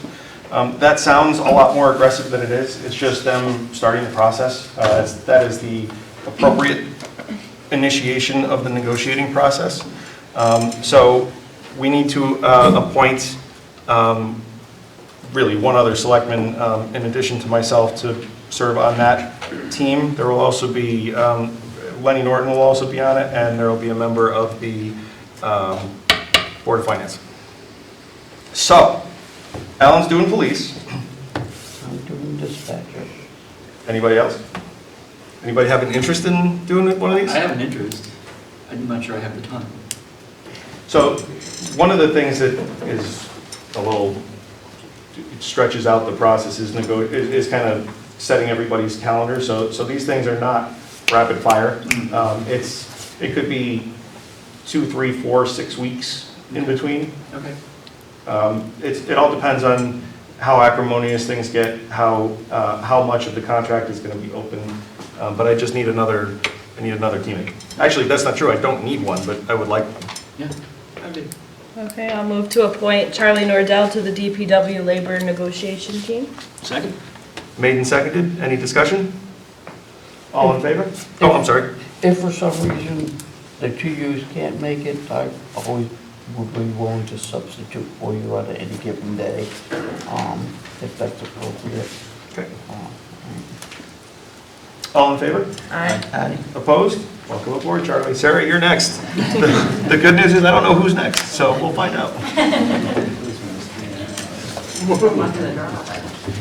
Don't have a board? Yeah, I guess. Okay. Next is my budget proposal to you all. So, I'm going to hand these out.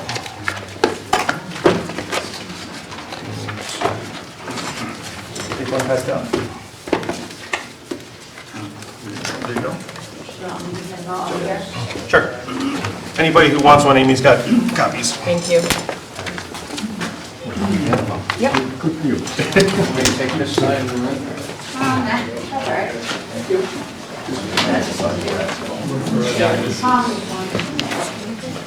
Yeah, I passed one to you. It should be making its way.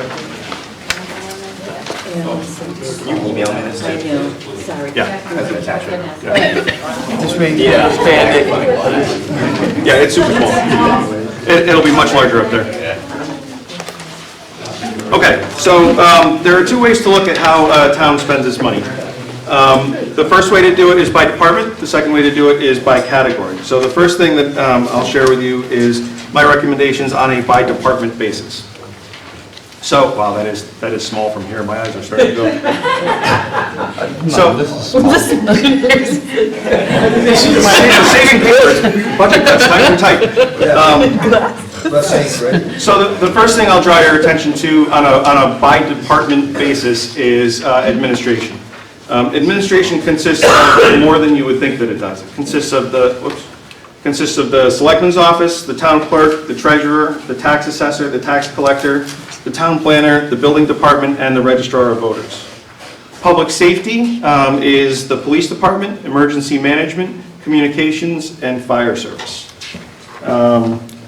Infrastructure is public works, the Department of Public Works, town property, and roads. Community services is social services, the senior center, parks and recreation, and library funding. Did it again. Sorry. General government is 34% of the budget, and that consists of activities and fees, boards and commissions, our contingency fund, information technology, insurance, pensions, legal services, benefits, sanitation. Debt service and capital are both self-explanatory, I think, so I'll skip those. But the other way to look at how we spend our money as a community is by categorization. So that's shown here. 40% of the town budget is dedicated to salaries, which actually makes a lot of sense because government is a service-based industry. So we don't make a product for sale. We are the product. Salaries includes full-time staff, part-time staff, overtime costs, longevity, training, standby pay, I went ahead again, sorry. Standby pay and contingency. Benefits are 21% of the budget, and they include insurance, benefits, and annuities. Facilities are town property expenses. They're town property expenses. Contracted services at 19% of our budget, and this is a long list. Includes radio and dispatch costs, physicals, vehicle gasoline, cleaning products, activities and fees, legal services, liability, auto and property insurance, IT costs, part-time help for registrars during elections, recording secretaries, professional services, newspaper ads, education and dues, leased equipment, community outreach, media cards, our youth services bureau, the dog fund, uniforms, vehicle maintenance for the police department, and equipment maintenance. Supplies and equipment make up 2% of the budget, and they include salt and sand, site improvements, supplies and equipment, travel expenses, general assistance, evictions and ejections, and senior center equipment. So as we go forward, I thought it would be helpful to include spending over time to show what the budgeting trends have been. That is going to be the column that is consistently on the left-hand side, and the column on the right-hand side shows what our current budget is for these groupings, what the request is for those groupings, and what my recommendation is. So again, administration includes the selectman, the town clerk, the treasurer, the assessor, the tax collector, the planner, the building department, and the registrars of voters. For those departments, current expenditures are $1,517,507. The department heads asked for $1,663,172, and my recommendation is $1,553,890. The original ask represented a 9.6% spending increase.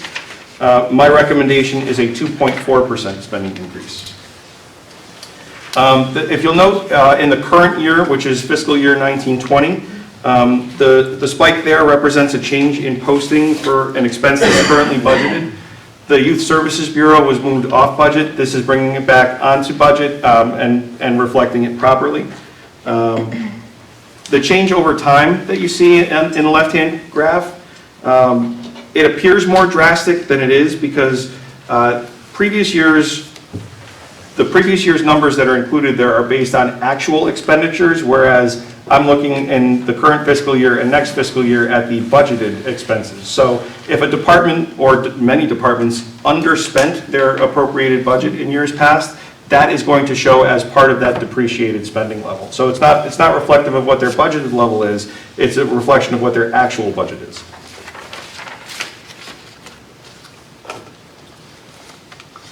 So public safety. This department includes police department, emergency management, fire protection, and our communications line. The big dip that you see between fiscal 16 and 17, that represents when the Warehouse Point Fire Department came out of the budget.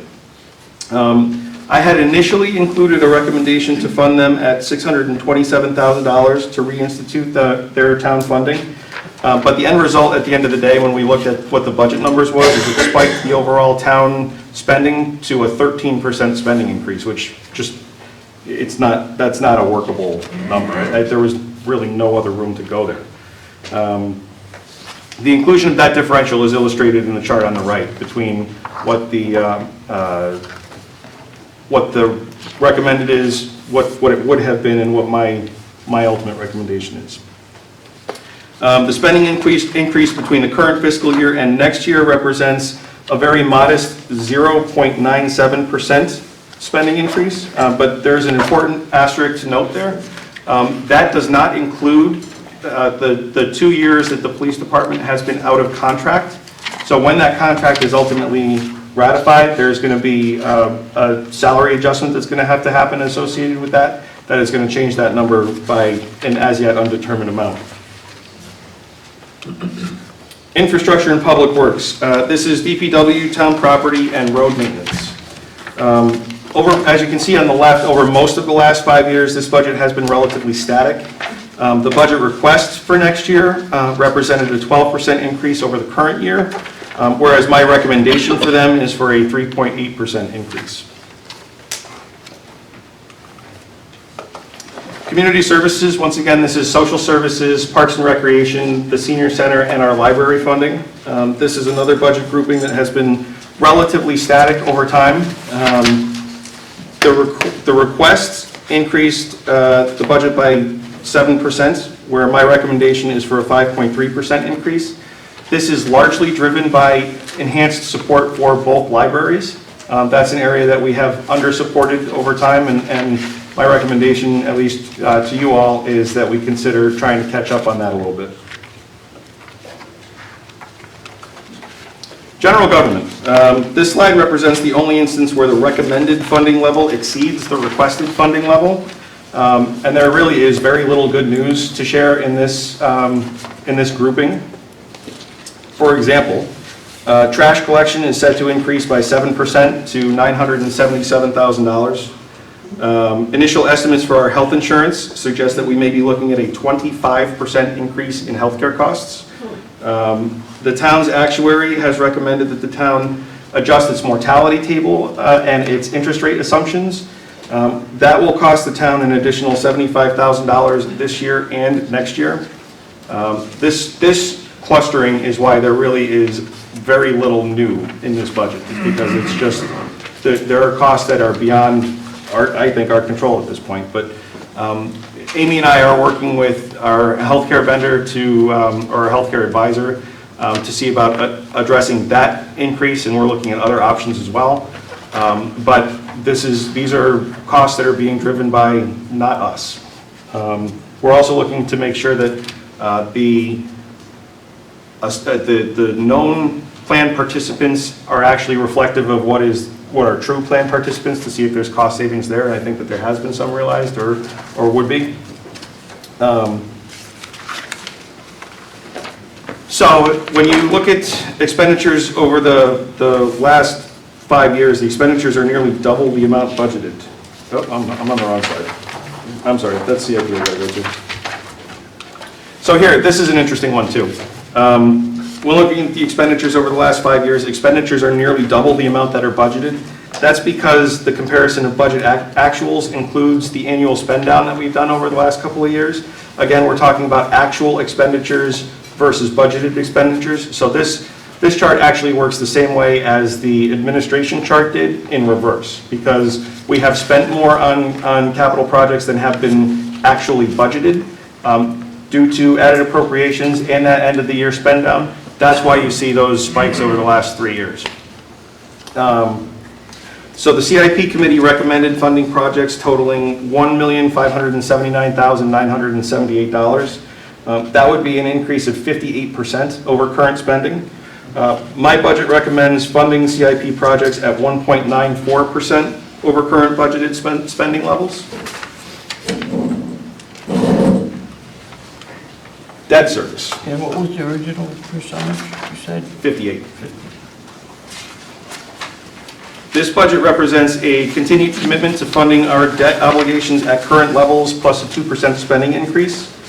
Maintaining this level of funding allows us to pay down our outstanding debt on time and also preserves the town's ability to borrow over time as existing debt expires. Without sufficient space in this budget, we cannot bond. So it's really important to preserve this as a budget item because this is the only way that we can pay off the credit card if we ever look to try and put something on it.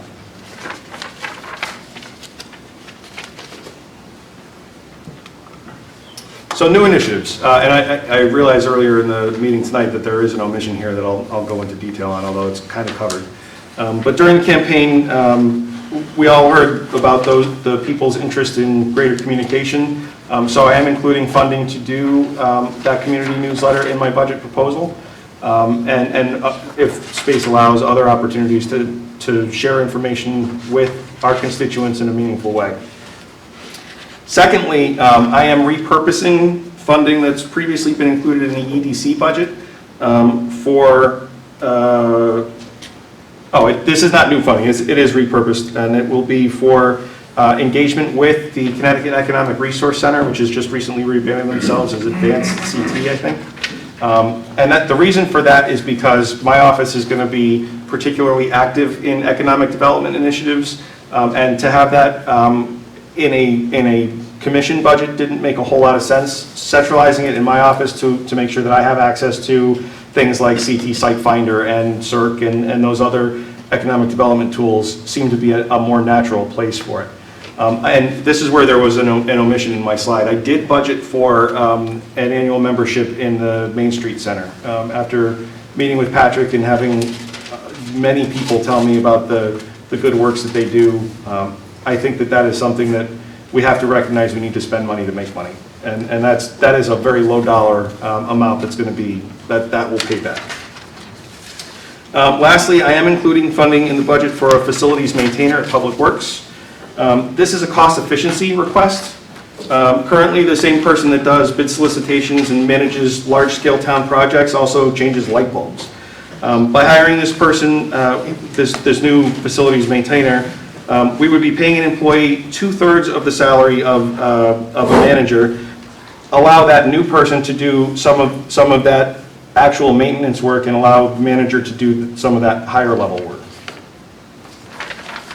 And then this last slide, this represents all of the things that I cut from all of the departments from which they were cut, what the intended use of the funding was, and what the salary, or what the savings per item and the overall total savings from what was submitted to me represents. So I cut 1.6 million. And our side of the budget is roughly $17 million. So we have our work cut out for us. We start on Monday night. The police department is first up. One of the things that I have shared with some departments, but I hope to share with all of them, is that they're certainly welcome to come to our budget workshops and to make the case for those items that are on that screen that I cut. I'm not saying that my way is the right way. I'm saying that what I'm putting in front of you guys is my recommendations. If they can make a case for those cuts and the board believes that their case is sufficiently justified to increase the spending, I have no problem with them making that ask. But this has been a particularly difficult process. There were a lot of challenges that were left behind, and I'm starting to try and clean them up as best I can, but it's not going to be easy and it's not going to be quick. So we're next up Monday night.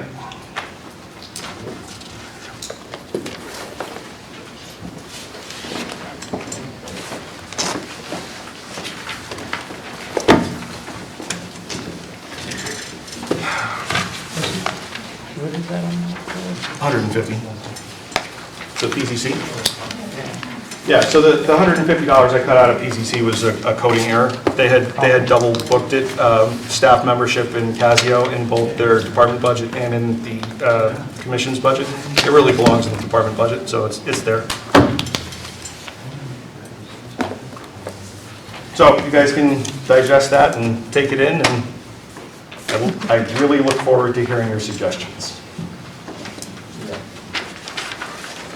With that, we are on to tax refunds. Make a motion to accept the tax refunds totaling $1,557.35. Second. Any discussion? All in favor? Aye. Opposed? Awesome. Selectmen's reports.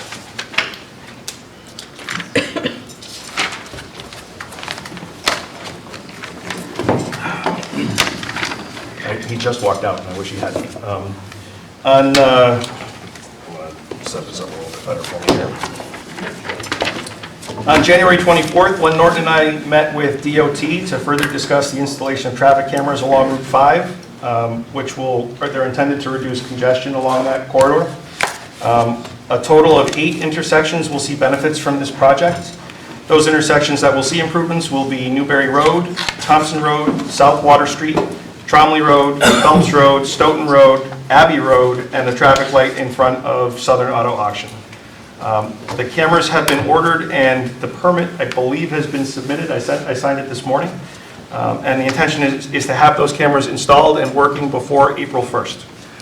And DOT has been, Lenny and I went into the meeting with like a good cop, bad cop kind of, well, I suggested we have a good cop, bad cop mentality, and I did not have to use the mean face. They were very helpful, and we certainly appreciate the state's willingness to do this is the first project like this that they have done.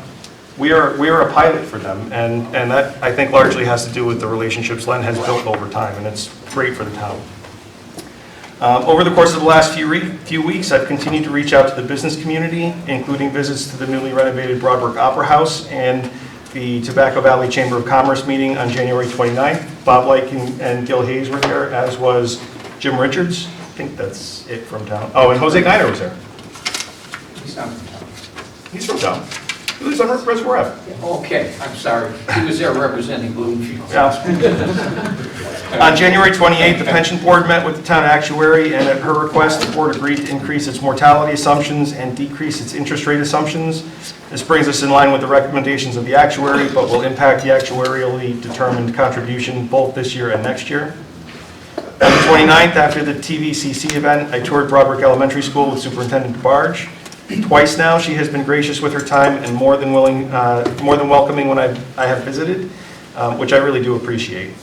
She's extended an invitation to members of our board to tour the campuses, and those visits will be scheduled in the next couple of weeks. Following the school tour, I joined Senator Anwar at the Senior Center for dessert and conversation with center attendees. The event was well attended and good questions were asked. In addition to my monthly coffees at the Senior Center, Senator Anwar is interested in setting up a monthly dessert session at the Senior Center, which would be typically the last week of the month. On January 30th, I visited with the Assistant Town Manager in Enfield to learn more about what Enfield has done successfully to encourage economic development and what lessons we could learn from mistakes that they have made. We also talked about the Magic Bus program, and Melissa Maltesi and I are working on trying to figure out if there's grant funding from DOT to do that. I've also made overtures to municipal leadership in South Windsor, Windsor Locks, Suffield, and Enfield, and I'm working to build a dialogue with Ellington's first selectman as well. On February 3rd, we held our monthly land use department meeting, which is an internal staff meeting that's held here, and I include that in the report because I invited Peter Damali, who's an economic development professional who has had tremendous success in South Windsor and around Connecticut, around Rhode Island, around Massachusetts, and bringing development into those towns. We talked about workflow process improvements that can make the town more friendly to prospective business development in town. I see this as a first step in shifting the way that we do business to make sure we are sending a clear signal that East Windsor is open for business. This is a message that has already been relayed and reiterated to realtors and developers that I've met with in my office, and is something that I will continue to stress, that we want to be a partner with our business community and we want to help it grow. On February 4th, this board held 2 events, as you all know. The first was the joint public hearing with the Board of Education on the 21 budget. While I provided a 30,000-foot picture of my initial proposal, I did hear some feedback from a number of folks, including Mr. Lose, but others, that they would have appreciated at least an initial look on what the Board of Education was proposing. Even if it was just an initial and a preliminary presentation, the people really should have something to consider at a public hearing. I hope we can make that happen, or they can make that happen in years to come. The second event that was held in the evening was the informational forum to discuss the tax situation with the Warehouse Point Fire District. We're coming closer, I think, to finding a feasible solution to that, but whatever it's going to be is going to be a leap of faith at some point. Yesterday, I was pleased to join Senator Anwar as one of his guests at the opening of the legislative session in Hartford. Had good conversations with both of our state representatives as well, particularly around enlisting their help as, in a professional capacity as realtors, to help us figure out how, once we have a viable inventory of commercial properties in town, how do we market it? And so these people have those circles, and I'm not shy about reaching out to them in either their official capacity or their professional one. Coming up on the horizon is a potential opportunity for the town to benefit from the good works of 2 nonprofits based in our community. The East Windsor Rotary Club and Abby's Helping Hands are interested in raising funds for a boundless playground that would benefit children with disabilities. If their fundraising proves viable, and there are long ways from that, but if it proves viable, they'll come to the Board of Selectmen for us to consider appropriate siting for the project. This is again down the road, but it's still a great opportunity for the town and at no cost to taxpayers. So I'm hopeful there will be more to come on that. And that is all I have. It's been a quiet couple of weeks. Great. First of all, I'd like to publicly thank the Beautification Committee for a well-thought-out submission to the HGTV's takeover, especially Julian Hubbard and Christine Odell. Many photo submissions were provided by the community. Way to go. It's just one more step moving towards having unity back in town. So kudos to all those that participated in that endeavor. Shout out to the Change Company with Carrie Betancourt on her recent boutique opening on January 21st. I wish her great success. January 25th and 26th, I stay close to home in order to cover in-town emergency while First Selectman Bowser was out of town. Thankfully, I was not needed. July 27, 2020, the Economic Development Commission was canceled and rescheduled to February 4th, 2020, but I was unable to attend due to the conflicts with meetings that night. On January 28th, I attended the East Windsor Housing Authority meeting. It was reported that the application for the resident program funds was approved by CHFA for 3 gazebos, and those are permanent gazebos, 6 handicap accessible picnic tables and park benches with a grant total of approximately $15,000.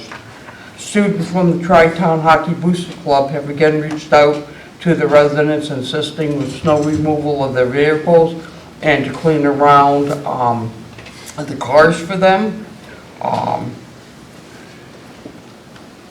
Commissioners Laborious and Maynard have taken an active role in the application process for a 501c3 status with the assistance of the Pro Bono Partnership Group out of Hartford.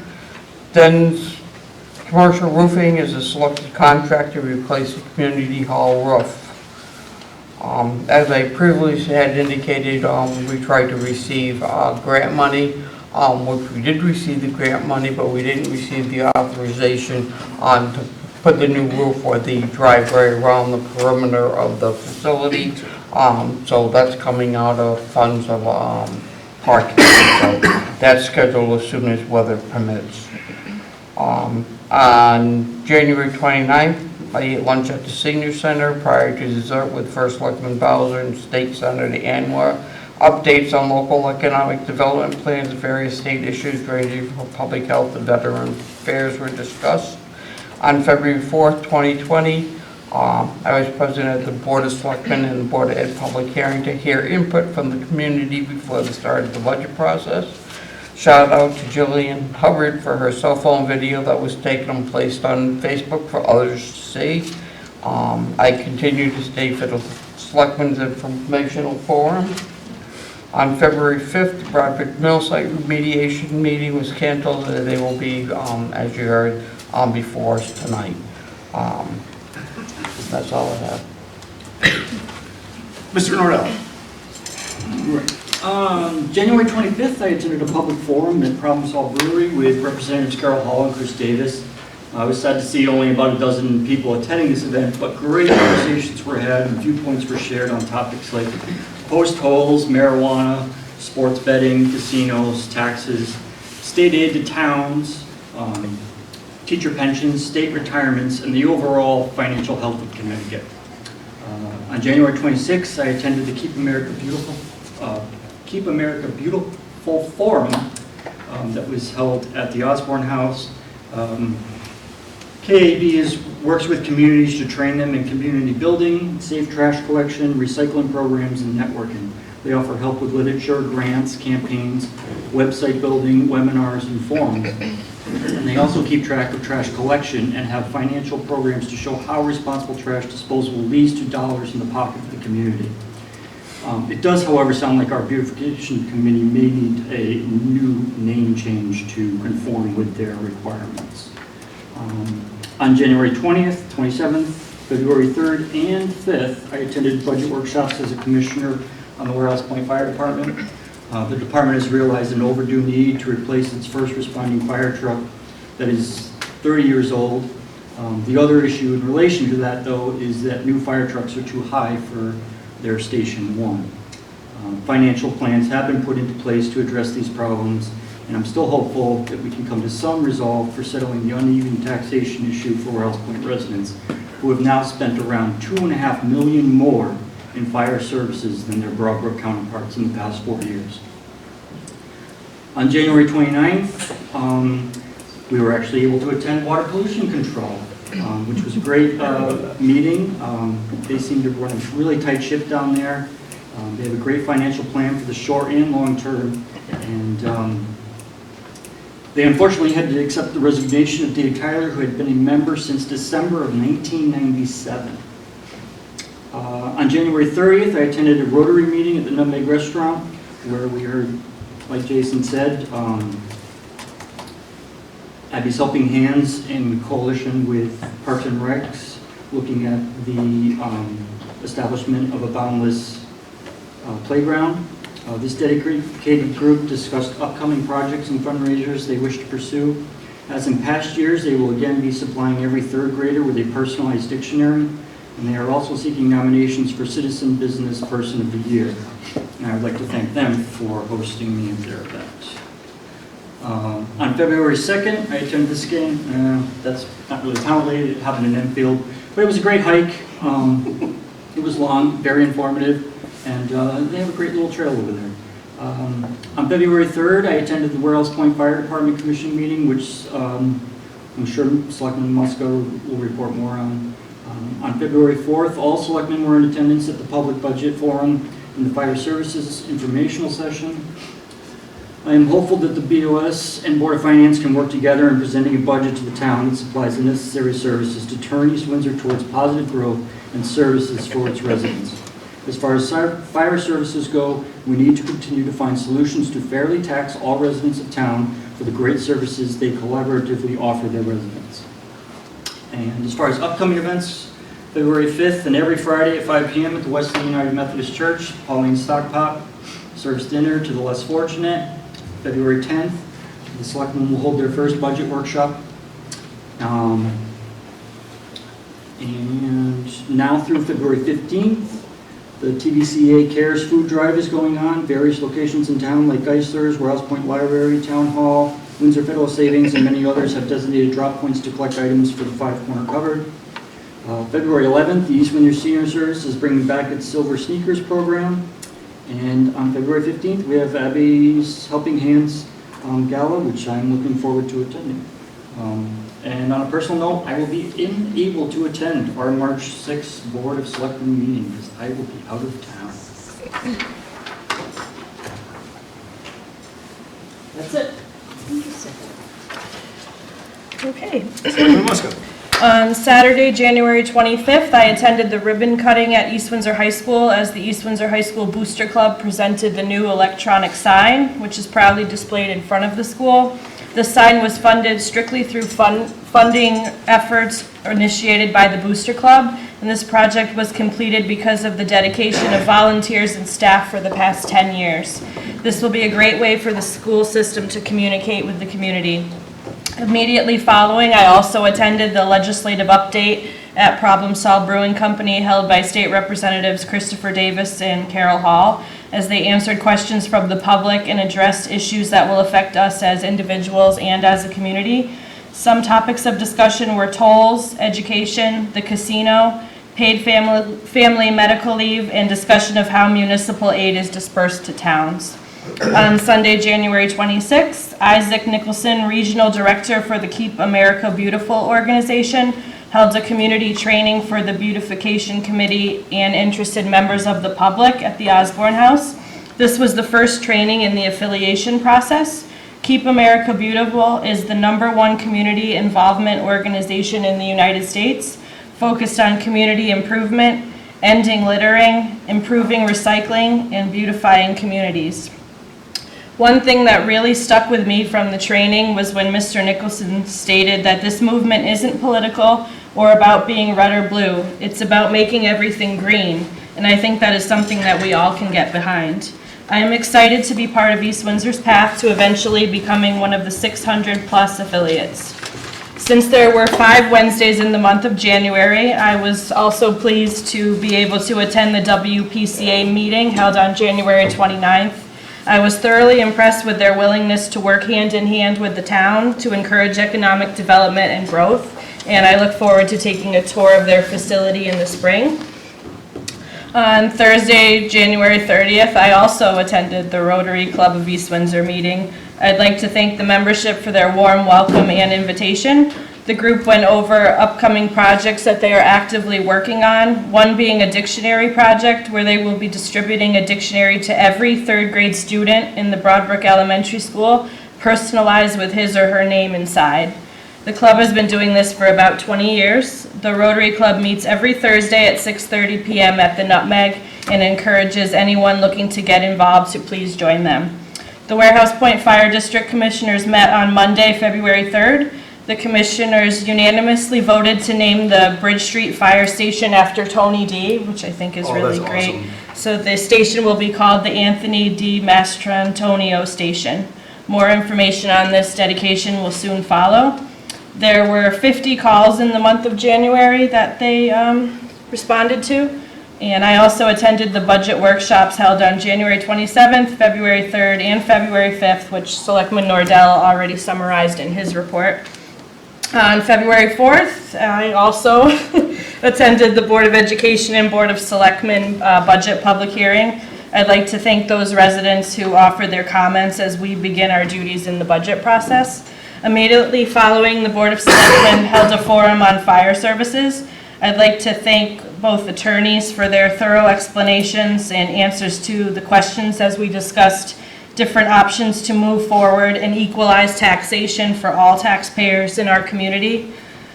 I thought that the meeting had mostly positive comments and optimistic input from residents, but it is vital that moving forward we concentrate on how to fix this issue without dwelling on the past or pointing fingers.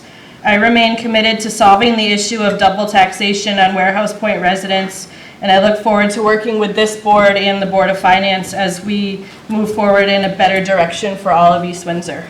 That's all I have. So this is the second opportunity for the public to weigh in on... What about Alan? Oh, I'm sorry.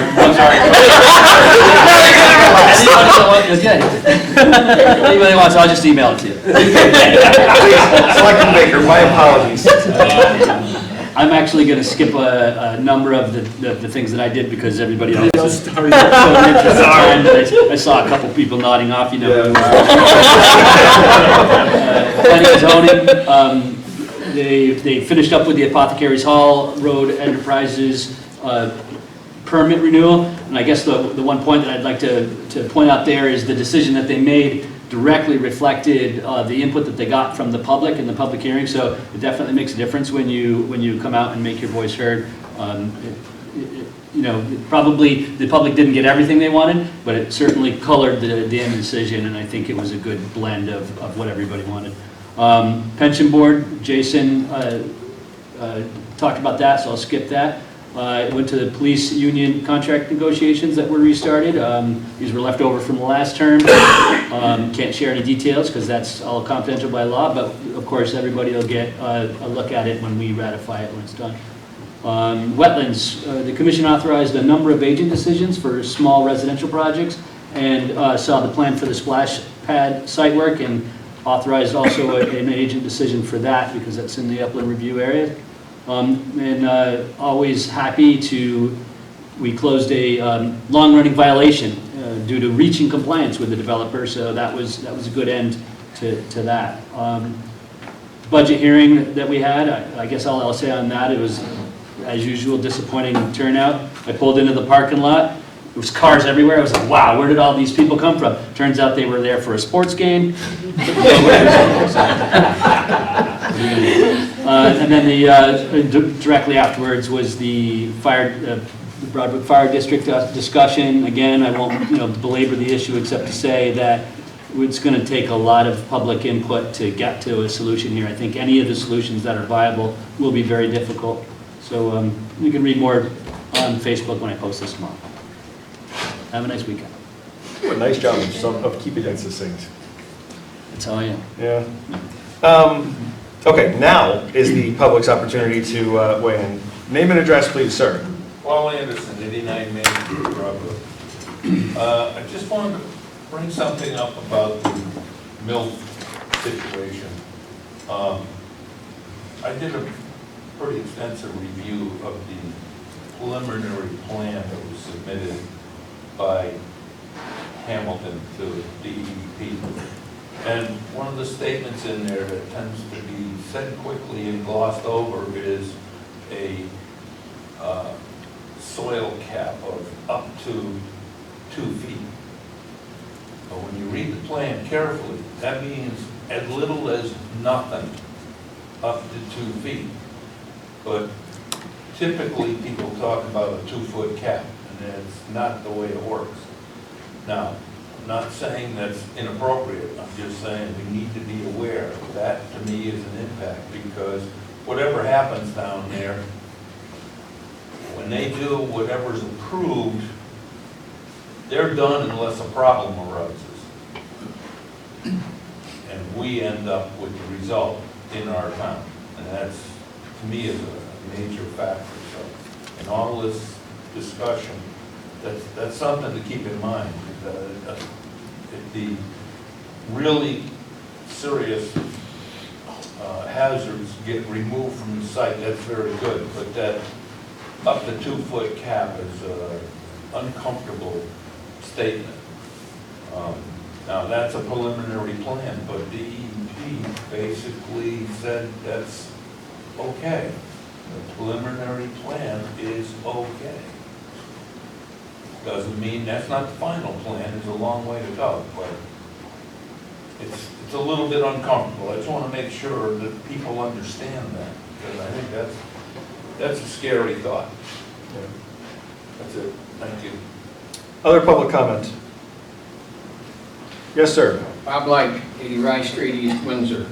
In regards to economic development, at the last meeting, I couldn't contain my exuberance because we got a fantastic report that we are only 40% in the sewer plant capacity. I took that along with other information to our meeting last Tuesday of the Economic Development Commission. And boy, we still got more team members. We got the TIP program through Patrick McMahon. We've got involved because of our first selectman with not only Senator Anwar and his economic development has passed in South Windsor, but now with the new president of the Knowledge Corridor, Peter DeMalley. And at our last meeting, because Marie had a conflicting meeting, I'll kind of give you just a briefing. I encourage you all to read our minutes. We gave a lot of handouts, such as the handout where after Senator Anwar and Jason made their presentation up at the Senior Center, Senator Anwar went down and participated in a press conference regarding the casinos, plural, along with sports betting in this state, okay? We got a lot of things going on, but we still got 2 vacancies on the Economic Development Commission, okay? We elected a chairman, it's Gil Hayes, and we got our hands full. We'd like for your help and for all the other boards and commissions' help to get involved in economic development, to come to our next meeting, if possible, but it's first Thursday in February. We will probably have announced by then the soft release of our new economic development website on February 15th, thereabouts. Okay, we got all this stuff going. We talked about the meeting that they had on the Route 5 corridor and things like that. I personally would like to think that we could get a little guidance and a little leadership to coordinate all these different departments and activities. And I'd like for us to review with your guidance our charge and our bylaws, because it's a whole new ballgame as far as I'm concerned with a lot of opportunities. What time is your meeting? 6 o'clock, first Tuesday in March. Thank you. Other public participation. Yes, sir. Name and address, please. Tom Talamini, Rice Road. We're issuing this community outreach letter or paper.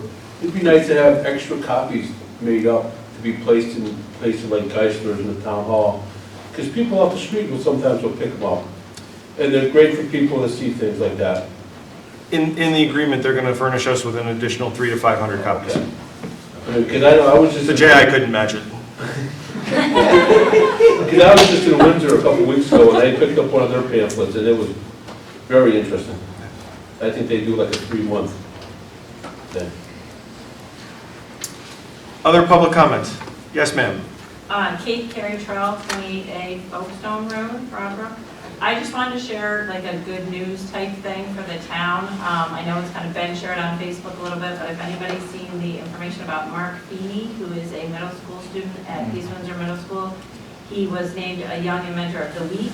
And if people vote for him on Facebook and share it, and they get a lot of likes and that type of thing, then he could be named Young Inventor of the Year. So they have different students from different towns for each week, and it's like the thing where the chorus went and performed. If you get the most likes type of thing, the most likes and shares and comments, then you could be up for Inventor of the Year for the state of Connecticut. So there have been some shares, but I believe you have to go to the Connecticut Invention Convention Facebook page to like that original post. So make sure you go to their page to like the post and share the post. When's it like due? It's ongoing right now, and I believe it's, I forget the date on how long, but I think it's like 2 weeks or something, or 3 weeks that you have to vote on it. I think it was February 15th. Okay, so maybe not that. So Well, what I think it was that? started February 1st. It was February, yeah, and I think his went up February 5th, so I think it was like 10 days, like from the 5th to the 15th maybe. But I can double check that because I know we have that. Can you repeat the name of the place where you can find the posting? It's the Connecticut Invention Convention Facebook page. And there are other kids on there from other towns, so you have to look for Mark Feeney's to like and post it. But I know Fawn has shared it, and Kathy Simonelli has shared it, but you need to go to the original post to, to have it count. Got it. Yes, sir. Name and address, please. Bill O's, Norris Road. Can you tell me how much the grant is? How much it's up? 1.6%. How much money is that? 15. How much? It's 15 million. It's up $15 million. How much is the grand list up? Oh, yes. 15 million. 15 million? Yeah. It equates to 410 of tax dollars. Okay, thank you. That's a good number, Amy. Thank you for that. Any other public comment? Okay, then a motion would be in order to go into executive. Sorry. Yes. Name and address, please. Name and address, please. I'm sorry. Robert Leach, 39 Church Street. Did the police union in town meet for negotiation?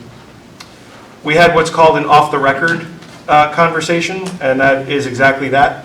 It's to restart the labor process, yes. So can I ask you why I wasn't included? Yeah, I was wondering where you were, Bob. I was notified. To my knowledge, I didn't know that you were on the negotiating team, quite honestly. I inherited this, that has been, as you know, going on for several years. And I assumed that the police department invited you, as in the chief. Mr. Chairman's always been part of the negotiation team. No, yeah, but I thought that, That's why I was never notified. yeah, I don't know. You can talk to the chief, but I'll make sure that you get added to the next one. I actually was going to mention that to the chief the other day. Any other public comment? Okay, we do have an executive session, so a motion would be in order to go into executive session. I'll move we go into an executive session. Is there a second? Nobody wants to join me? All in favor? Aye. Opposed?